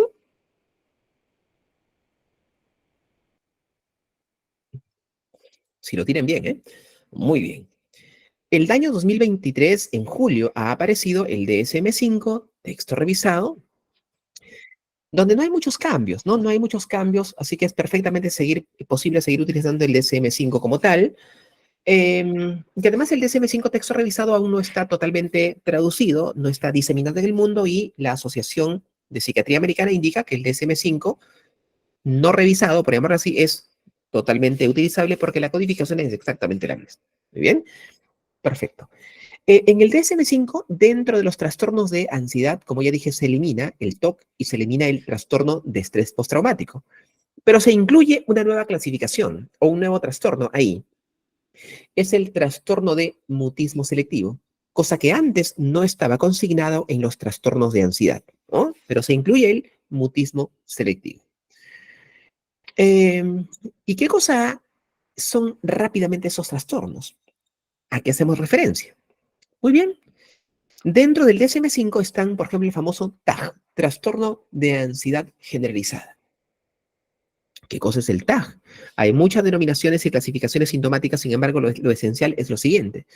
Es una ansiedad y preocupación persistente y que la persona tiene dificultad para controlar sobre diversos acontecimientos o actividades que se asocian a 3 o más síntomas con sobreactivación fisiológica. Muy bien.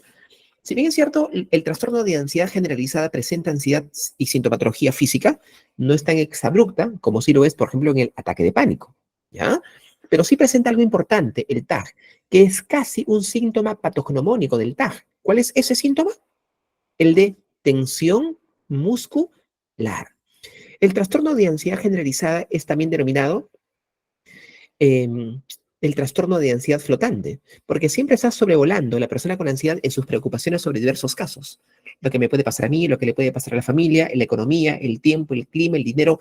Muchas cosas lo preocupan, generando, sin duda, malestar sintomático persistente. La fobia social es un trastorno de ansiedad caracterizado principalmente, colegas, porque la persona que lo padece presenta el temor a la evaluación externa que otros pueden hacer de mí. Yo temo que la gente me evalúe mal. ¡Ay, qué vergüenza! Yo no quiero ser ponente de este importante curso, no, porque, Dios mío, ¿qué puede decir Alicia Benavides de mí? No, no, no, ¿qué va a decir Cecilia Gutiérrez? Seguramente Horacio va a decir que yo no sé nada. No, qué barbaridad, qué vergüenza que me mire en este momento yo haciendo la ponencia. Daikira, no, qué barbaridad. No, yo no quiero que David Paitán me mire. ¿Qué van a pensar? ¿Y si me equivoco? ¿Y si lo hago mal? ¿Y si no sé absolutamente nada? Dios mío, horror. No sé, la persona que presenta un trastorno de ansiedad social, colegas, tiene temor a la evaluación social como criterio sustentatorio del efecto diagnóstico para poder tener en cuenta de manera nuclear y principal. ¿Ok? Eso es lo principal. ¿Hay más diagnósticos? Claro. ¿Los tenemos que aprender? Si gustan, por supuesto que sí, pero eso es lo nuclear. Yo siempre digo esto y siempre se los digo a los chicos de pregrado y también a los de posgrado, ¿no? Nunca hay que quedarnos solo con el DSM, ¿eh? Porque si solamente nos quedamos con el DSM como check y no check, estamos cayendo en un reduccionismo, cosa que un psicólogo clínico especialista no tiene, ni creo que deba hacer. Muy bien. Perfecto. La sintomatología tiene que individualizarse referente al caso personal de cada quien. Muy bien. El famoso mutismo selectivo es la incapacidad persistente de hablar o responder a otros en una determinada situación, pero no en otras. Por ejemplo, el niño que no habla, el niño que está mudo, pero no habla en el colegio, pero sí habla en la casa, sí habla con los vecinos, sí habla con los padres, pero ¿por qué en el colegio está como mudito y no dice nada a pesar que le piden que hable? Es posible que en el colegio exista alguna determinante o condición que genera vulnerabilidad para una respuesta de ansiedad como mutismo. Muy bien, es el mutismo selectivo. Trastorno de ansiedad por separación. Miedo o ansiedad intensos y persistentes, pero relativos al hecho de que hay que separarse de una persona con quien tenemos un vínculo estrecho fuerte. Se asumía, se creía, se pensaba que solamente era un problema de niños y adolescentes. El trastorno de ansiedad por separación está presente también en edad adulta y es significativo y está muy presente en un tipo de personalidad, incluso en un trastorno de personalidad. ¿Quién lo dice? 129 puntos a aquella persona que lo refiere. El trastorno de ansiedad por separación está muy, de alguna forma, es muy comórbido con un trastorno de personalidad. ¿Quién lo indica? Profesor, buenas noches. Dependiente. Muy bien, Jenny Sánchez. 129 puntos para Jenny que van ahorita vía Yape. Muy bien. Perfecto. Ok, así es. En el trastorno dependiente de la personalidad. El famoso trastorno de pánico. Son crisis de angustia malestar sintomático, hiperactivación neurovegetativa con sintomatología física diversa, profusa y grande, asociada a una interpretación irracional por diversos síntomas inocuos, pero que el paciente los transforma en una cuestión de malestar grave o grande. ¿Ok?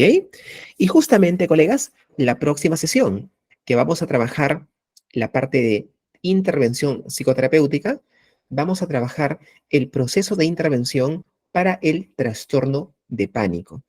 Porque este trastorno, a diferencia de todos los demás son importantes, claro que sí, pero el trastorno de pánico es el que representa para la persona que lo padece un malestar grande, fuerte, profundo y profuso que merece la pena, sin duda, ser trabajado y ser abordado. Así que el trastorno de pánico es sobre el que vamos a trabajar según el formato de la terapia cognitivo-conductual y la TREC, nuestra siguiente sesión, que es pasado mañana, el día jueves. Muy bien, colegas. ¿Qué se utiliza? ¿Qué técnicas se presentan? ¿Qué es lo que tenemos que hacer? ¿Cuál es básicamente la estructura nuclear que dicta la terapia para ese trastorno? Es lo que vamos a hacer. Muy bien. Tenemos también el famoso trastorno de agorafobia. El famoso trastorno de agorafobia, que viene de una denominación, de una etimología de palabra griega, ¿no? Que es el ágora. ¿El ágora qué cosa es? El ágora era el lugar donde los filósofos hablaban. Un espacio grande, donde se sentaba mucha gente, sus estudiantes de los filósofos, y ellos disertaban. Agorafobia, temor a los espacios abiertos. Normalmente ese trastorno no viene solo, normalmente, pero a veces puede pasar. En muchos casos, el trastorno de agorafobia viene junto al... ¿Con qué otro trastorno de ansiedad viene la agorafobia?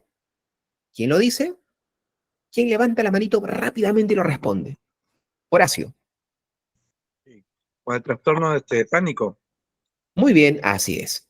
La agorafobia viene con el trastorno de pánico, normalmente. ¿Por qué?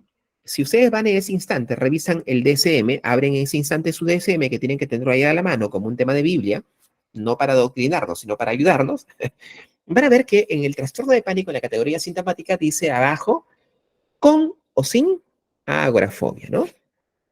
Entonces, en la agorafobia, lo que ocurre es que la persona teme que en esos lugares muy aglomerados, con mucha gente, pueda darse el momento adecuado para poder generar en ese instante una crisis o un ataque de malestar.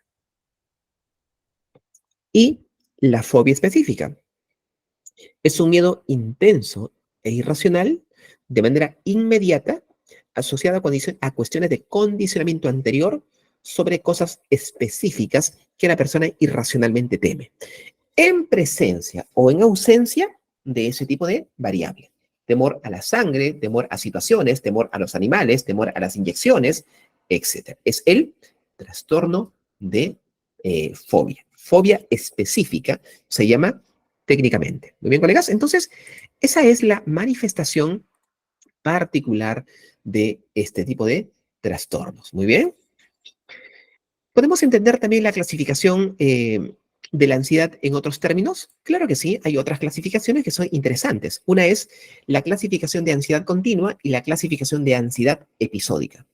Dentro de la clasificación continua podemos entender que está presente, por ejemplo, el trastorno de ansiedad generalizada, porque es constante, rotulante, presente esta ansiedad. ¿Y qué cosa es? La ansiedad generalizada, como ya dije, varios temores asociados a la condición personal de un ser humano. Tengo temor de que le pase algo a mis hijos, tengo temor de que me pase algo a mí, tengo temor a enfermar, tengo temor a que el clima o que llueva mucho, tengo temor al tema de que no hay dinero, etcétera, etcétera. Son diversas cuestiones de preocupación que generan de manera rotulante en la persona y de manera continua y constante. Termina una, empieza otra o están todas aglomeradas. Y tenemos también la ansiedad de forma episódica. ¿Y a qué nos referimos con ansiedad episódica? Que aparecen en un momento determinado. Una de ellas es la episódica espontánea. Es decir, aparece sin que yo la llame. Aparece de un momento a otro. Aparece como por arte de magia. Y esto puede ser enclaustrado dentro de lo que es el trastorno de pánico. Muy bien. Y la ansiedad episódica situacional. Es decir, obedece particularmente a determinadas situaciones o disponentes que genera el tema de la ansiedad. Dentro de ellas son, sin duda, el tema de las fobias. Muy bien, colegas. Perfecto. Y rápidamente avanzamos con esto. ¿Cuál es la clínica principal para poder entender los fenómenos ansiosos? Muy bien. La experiencia, perdón, la experiencia de amenaza es la vivencia central de los trastornos de ansiedad. Ante esta amenaza que puede ser real o percibida, imaginada, creada, maxificada por mí mismo, la persona que la sufre reacciona con miedo y con ansiedad, ya que el miedo prepara para luchar o para escapar de la situación amenazante y la ansiedad mantiene a la persona en estado de vigilia y alerta ante el peligro. Obsérvese, por lo tanto, que existen diferencias entre miedo y ansiedad, como ya lo hemos visto, como ya lo hemos definido. Pero la cuestión principal de los trastornos de ansiedad es que existe una experiencia de amenaza frente a algo que puede estar real y presente, como el tema de las fobias, o frente a algo que yo puedo imaginar que puede venir en el trastorno de pánico o en el trastorno de ansiedad generalizada. Algo podría pasar. Son las 8:30, mi hija no viene. ¿Qué le pasó? ¿Qué ocurrió? ¿Dónde está? ¿La raptaron? ¿La secuestraron? Etcétera, ¿no? Entonces, hay un adelantarse a los hechos. Siempre y de manera constante, una persona con trastorno ansioso está experimentando, sin duda, el tema de la amenaza, ¿no? La experiencia de amenaza.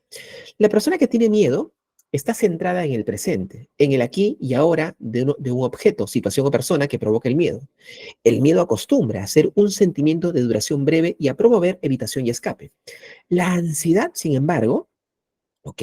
No provoca evitación ni huida, sino que hace que la persona que la sufre se muestra hipervigilante ante amenazas futuras de carácter más bien difuso y experimentado, ¿no? O experimentando un malestar sostenido y más doloroso que en el caso del miedo. Claro que sí, como lo dicen esos teóricos que estoy citando, ¿no? El miedo es una respuesta, como ya dije, y para que nos quede claro, una respuesta natural, que se presenta porque se presenta por cierta situación u objeto que está ahí, ¿no? Tengo temor, tengo miedo. Que hay una activación física del cuerpo, pero que una vez que desaparece el estímulo que para mí me genera temor y miedo, desaparece toda esta condición de malestar o de crisis.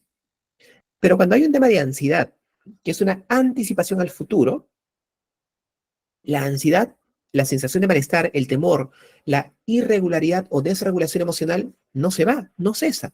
¿Por qué? Porque el miedo, ¿dónde está? ¿Está afuera o está adentro? ¿Es externo o es interno? En la ansiedad, normalmente, la variable de temor y miedo es creada por la mente. Es creada por mis pensamientos, experiencias, por el tema de mis anticipaciones, y por ese motivo me invita a sufrir de manera constante y sistemática, de forma bastante persistente. Muy bien. Como en tantas veces ocurre, por no decir siempre, lo que son experiencias emocionales necesarias y adecuadas, ¿okay?, se convierten en problemas psicológicos cuando adquieren un carácter excesivo. Es normal sentir miedo. Es normal tener algún tipo de alteración por algo que puede ocurrir en un momento determinado, ¿cierto? Pero la exacerbación, la persistencia, lo excesivo de la sobrerespuesta reactiva frente a un hecho real o de anticipación convierte justamente en una amenaza a todo estímulo que yo creo puede lastimarme o puede, sin duda, generarme aversión. Hay una sobredimensión, ¿ok?, de interpretación de determinados estímulos externos o internos, lo cual se convierte, sin duda, en una situación de malestar, lo que es, a su vez, una condición de tipo persistente. Muy bien, persistente. Muy bien. Y como decía anteriormente, y solamente para recalcarlo, hay más mujeres que presentan ansiedad que varones. ¿Por qué? ¿Cuál es la situación, la dimensión, la variable? ¿Cuáles son los estudios que realmente demuestran un porqué? Ya sabemos que hay más mujeres con ansiedad, pero la pregunta es ¿por qué? Creo que ese vacío en estudios podría ser, sin duda, llenado por investigaciones que nosotros como especialistas podemos hacer, ¿no? Existen tres típicas respuestas referente al tema de la ansiedad. El tema subjetivo, ¿ok?, subjetivo cognitivo, el tema fisiológico y el tema motor. Ya lo sabemos. Cuando hay una alteración ansiosa, existen tres típicas respuestas asociadas a tres sistemas. A la parte cognitiva, los pensamientos, pero también las funciones superiores se ven alteradas. Memoria, concentración, atención focalizada, porque nos alteramos cognitivamente como una respuesta sobredimensionada por un hecho real o un hecho futuro. Existe también una alteración de tipo fisiológica somática. La experiencia de ansiedad suele acompañarse de un componente biológico. Los cambios fisiológicos más característicos consisten en un incremento de la actividad del sistema nervioso autónomo, que puede reflejarse en cambios externos: sudoración, dilatación pupilar, temblor, incremento de la tensión muscular, palidez facial, etcétera, etcétera. Y sin duda el componente motor, que corresponde a los componentes observables de la conducta, que aparte de implicar variables como la expresión facial, los movimientos o posturas corporales, fundamentalmente hacen referencia a las respuestas instrumentales, es decir, de escape o huida. Entonces, existen este tipo de alteración sintomática, que si es que la podemos graficar de manera individualista, podemos entenderla de la siguiente forma. A nivel cognitivo, ¿qué alteración podemos evidenciar en una persona con trastornos ansiosos? Pensamientos persistentes. ¿Pero de qué tipo? ¿Funcionales o disfuncionales? Evidentemente disfuncionales, ¿cierto? Pensamientos magnificantes, terribilizadores, es ahí donde están propuestos, por ejemplo, bajo el estándar de la terapia cognitiva ITREC, los pensamientos o inferencias de tipo distorsionadas, ¿no? Hay sensaciones de fallar y vergüenza, que ocurre desde la parte cognitiva. A nivel fisiológico, ¿qué podemos ver en una persona con ansiedad? Palpitaciones, náuseas, contracturas, diarrea, sudoración. A nivel comportamental o de conducta, onicofagia, o morderse los labios, o inquietud motora. Y a nivel emocional, sin duda se complementa con la presencia típica de miedo, angustia, irritabilidad y aprensión, que es la parte característica, sin duda, de los malestares. Estas son, de manera general, también algunas manifestaciones periféricas, o en ese caso, alteraciones referentes al tema de la ansiedad. ¿Existe alguna relación entre ansiedad y depresión? ¿Es natural esto? Bueno, si bien algunos autores especularon, colegas, la posibilidad de que la depresión y la ansiedad son componentes de un mismo trastorno, lo cierto es que hay más pruebas de lo contrario. Es decir, tanto la ansiedad y la depresión presentan características individuales únicas que las hacen diferentes, aunque pueden estar presentes en menor medida una en el ámbito de la otra.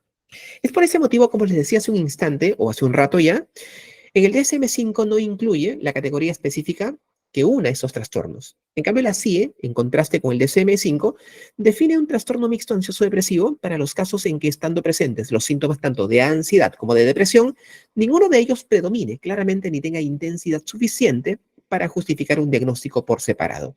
Dada cuenta que el DSM-5 indica que existen más pruebas de qué? De que sin duda no haya un tema de unicidad, sino que cada quien presenta una entidad distinta y separada en su existencia. Cada quien presenta su propia sintomatología. Puede estar presente en una persona que tenga trastorno ansioso de cualquiera de sus formas o tipos. Depresión, claro que sí, pero el DSM dice que como consecuencia del hecho ansioso. O puede haber ansiedad en una depresión mayor, por supuesto, pero como consecuencia subordinada al tema de la ansiedad. No necesariamente están equiparados, pero cosa que distingue la CIE y entiende que pueden estar unidas y catalogadas como tal juntas, ¿ok? Muy bien, ya todo esto. ¿Cuál es el enfoque cognitivo de la ansiedad? Bueno, Clark y Beck, es decir, Emery Clark y Aaron Beck formularon una teoría propia conceptualizando la ansiedad como un sistema complejo de respuesta conductual, fisiológica, afectiva y cognitiva que se activa ¿a razón de qué? Y esto es lo importante, ¿no? Que se activa, colegas, al anticipar sucesos o circunstancias percibidas como acontecimientos imprevisibles, incontrolables, que potencialmente podrían amenazar los intereses vitales de un individuo. Plantearon que la respuesta de ansiedad involucra un sistema de procesamiento de la información que comprendía dos procesos. El primero, denominado valoración primaria de amenaza, se realizaba de forma automática para evaluar rápida y eficientemente el potencial de amenaza de un estímulo. Rápidamente veo algo y automáticamente yo puedo dar cuenta por ese análisis primario que hago si este objeto que viene a mí, por ejemplo, es o no peligroso. El segundo, en este caso, el segundo proceso es el denominado el de reevaluación secundaria, que requería ya de un procesamiento estratégico controlado y elaborativo de la información recabada. Viene algo hacia mí, por el proceso primario, yo puedo valorar si es que es una amenaza o no, y el proceso secundario ya sería la interpretación más razonada y valorativa de ese posible hecho de aversividad o no. Pero es aquí, en ese segundo proceso, en el que yo puedo interpretar el primero de forma negativa a través de mis distorsiones, sin duda, cognitivas. ¿Bien?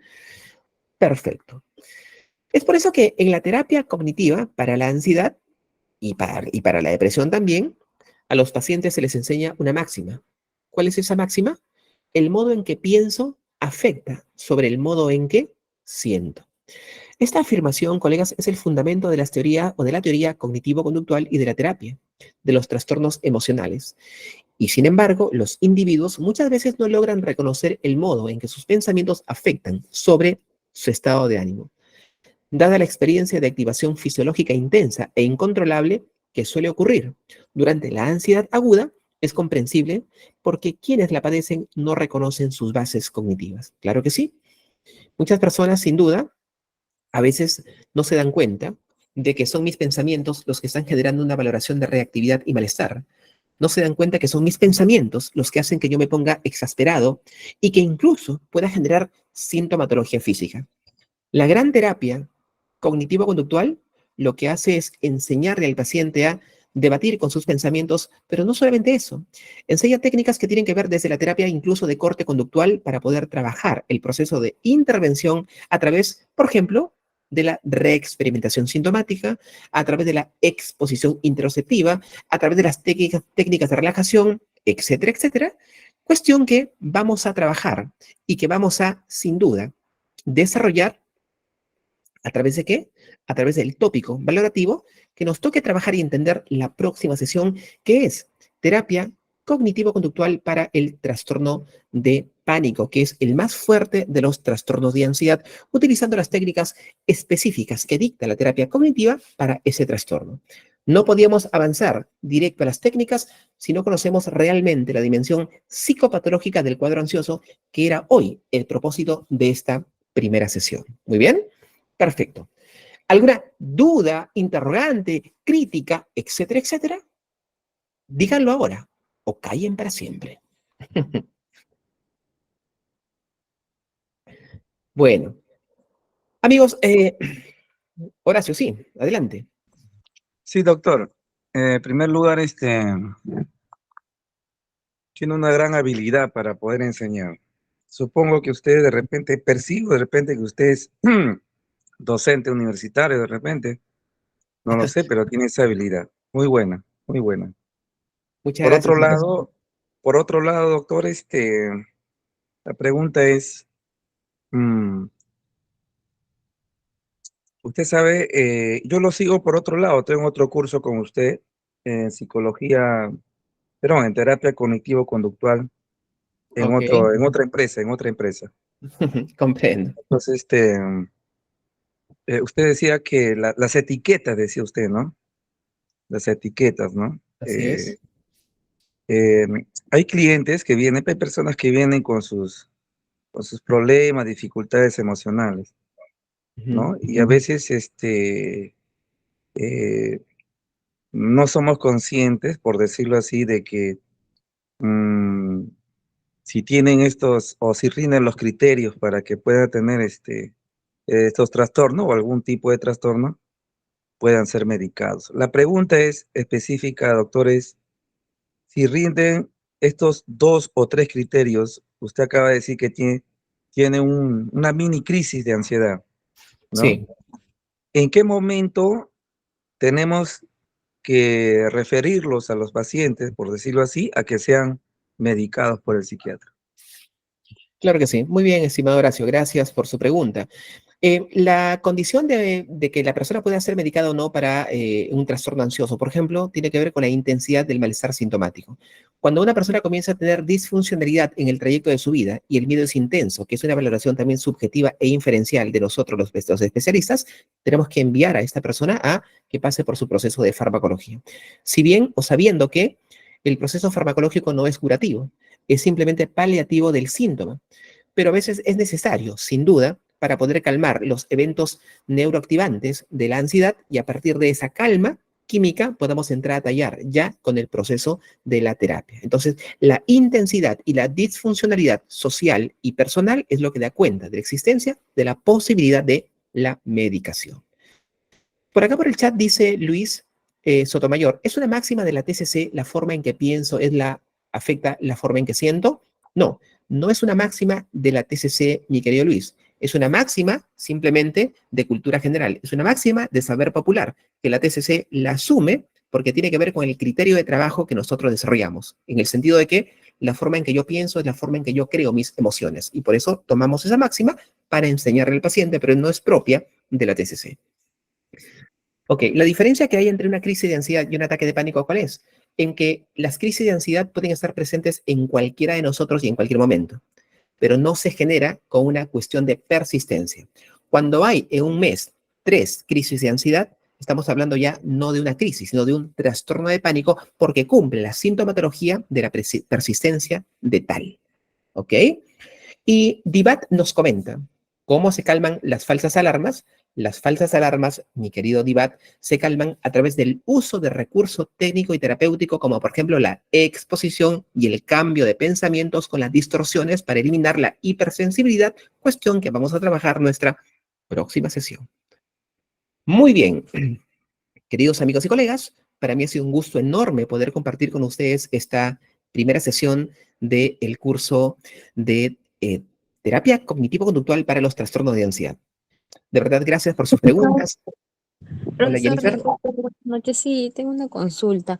Quisiera saber qué técnicas podría aplicar con una niña que tiene 12 años y, bueno, tiene miedo o fobia a las enfermedades, ¿no? Específicamente el cáncer. Entonces, ¿cómo podría intervenir ahí? Claro que sí. Bueno, solamente le comento de manera general, mi querida Jennifer, que la próxima semana dentro de 2 días trabajamos las técnicas, pero solo le puedo comentar y decir que hay tres puntos fundamentales que tiene que trabajar con ella. Lo primero que tiene que hacer es la parte de la relajación a través de técnicas de relajación para comenzar a suavizar la parte tanto cognitiva alterada y emocional física, ¿no? Entonces, las técnicas de respiración diafragmática son fundamentales, pero hay que hacerlas bien, porque si no, lejos de ayudar, activan a la persona. Esto lo vamos a explicar y hacer de manera práctica la próxima sesión. El otro eje de trabajo es trabajar el tema de la reestructuración de los pensamientos a través del debate cognitivo de esos pensamientos. ¿Qué pruebas tienes? ¿Dónde está escrito? ¿Qué te garantiza que tú tengas este tipo de enfermedad? Etcétera, etcétera. Y la tercera y muy importante es la exposición a lo temido, ¿ok? Hay que crear un escenario mental en el que incluso ella, o incluso puede ser que ella observe, lea o mire contenidos acerca de lo que teme, que es el tema del cáncer, porque lo que quiere seguramente ella es no leer, no escuchar, no ver nada relacionado al cáncer porque tengo temor. La idea es que mientras más huya o evite, más se va a agudizar la condición sintomática. Pero para llegar a la exposición hay que atravesar primero esas 2 técnicas anteriores, que es lo que vamos a trabajar, pero es lo que usted puede hacer, estimada Jennifer, con su paciente, ¿no? Con la jovencita de 12 años. Es decir, hablarle un poco más del tema de lo que es el cáncer, pero no puede ser un poco contraproducente, profesor, quizás, porque en sí sus padres de ella es como que la limitan a saber o a que investigue, ¿no? Porque ella solía entrar a internet, investigar las causas y ya cualquier síntoma que ella tiene, como que ya lo generaliza y es cáncer. Puedo tener cáncer al pulmón o algún otro tipo de cáncer. Claro que sí. En realidad, Jennifer, no es contraproducente. Yo siempre trato de explicarle a mis... Para comenzar, tenemos que trabajar con los padres, porque son los padres los que están mal y si la limitan, evidentemente ellos están generando en la jovencita la preponderancia de la sintomatología. Y número 2, yo siempre trabajo con mis pacientes la siguiente metáfora. Por ejemplo, cuando tú vas a la piscina y te metes a la piscina por primera vez, ¿qué cosa sientes? Frío. Ah, perfecto. ¿Y qué cosa? Si tú salieras de la piscina, ¿dejas de sentir frío? Sí, claro que sí, porque ya no estoy con el agua encima, ¿cierto? Muy bien. Pero el frío no se va, simplemente es eliminado momentáneamente. Pero ¿qué pasa que si es que tú a pesar del frío te metes al agua, te zambulles en la piscina y nadas? Luego de un tiempo te das cuenta que el frío se ha ido. Sí, ¿por qué? Porque me he aclimatado al tema del agua fría. O sea, mi cuerpo se adaptó. Me desensibilicé al tema del frío. Es exactamente lo que pasa en la parte psicológica y mental. Mientras yo siga huyendo de lo que temo, momentáneamente voy a estar sin ansiedad. Pero esa no es la solución, porque estoy simplemente evitándola. Mientras yo me enfrento a ella, miro miro lo que yo temo, a pesar que tengo una reactividad ansiosa, me voy a dar cuenta que cuando la ansiedad sube a su pico máximo, luego va a comenzar a descender. Y si es que yo sistemáticamente estoy observando aquello que temo, voy a desensibilizarme y voy a eliminar por completo la condición de malestar y de ansiedad. ¿Ok? Así que esa es una de las técnicas específicas de trabajo. Mi querido Horacio. Gracias. Perfecto. Sí, Una pregunta doctor. más porque estamos fuera de horario ya. No, Adelante, por sí, favor. sí, no, sí, doctor, disculpe. Quería agregar a mi colega que acaba de decir el caso de la puber de 12 años. Ujú. ¿Usted creo yo, en mi opinión, que se puede generar, si es que sigue así la situación de esta jovencita de 12 años, se puede generar el trastorno por evitación más adelante? No, el trastorno por evitación, si se refiere al trastorno de evitación de personalidad, es una cuestión totalmente distinta y diferente en su condición sintomática y sobre todo en el origen. Eso no tiene nada que ver con el trastorno evitativo de personalidad. Pero lo que sí puede hacer es que sin duda podría generarse en el momento, si es que no hay un evento correctivo de tratamiento, una cronificación sintomática, porque los 12 y 13 años son claves para la cronificación de cualquier trastorno si es que no existe un tratamiento de por medio. Ok, doctor, muchas gracias. Perfecto.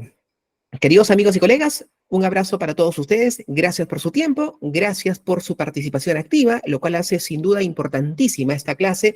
Y nos vemos la próxima sesión, como siempre, aquí en la institución, en CETIC, para poder seguir trabajando sobre el proceso de intervención en los trastornos de ansiedad. Así que un abrazo grande y estamos en contacto. Hasta luego. Gracias. Muy Gracias. buenas noches con todos los participantes. Gracias, estimado psicólogo Luis Gedrés. Es un buen momento para poder tener este curso especializado, ¿no? Entonces fue Claro un que curso sí. bastante productivo para poder fortalecer nuestros conocimientos y agradecemos sinceramente también su participación a cada uno de ustedes. Esperemos que hayan encontrado valiosa la enseñanza compartida por nuestro estimado psicólogo Luis Gedrés. Fue una ponencia bastante práctica, muy bonita. Quería comentarles, queridos participantes, asimismo también que si desean certificarse en el curso del día de hoy, por favor, voy a escribir por la cajita del chat para que ustedes puedan acreditar su certificado del día de hoy. Asimismo también, ahorita voy a poner la cajita del chat, puedan seguirnos también en nuestro Facebook y también si desean más asesoría por el link del WhatsApp. Si desean obtener el certificado más los materiales, asimismo las clases grabadas del día de hoy, les invitamos a seguir el enlace proporcionado por el chat del Meet. Para obtener más información, también escribirnos al número de WhatsApp, que también voy a dejar en el chat del Meet, y acceso a tu aula virtual, donde encontraremos, pues, ¿no?, la grabación en HD de la clase del día de hoy. Asimismo, también materiales del docente, el magíster Luis Felipe Geldrés Gallardo, que está dejando todos sus materiales del día de hoy, y el certificado en QR, ¿no? Asimismo, también quería invitarles que tenemos la siguiente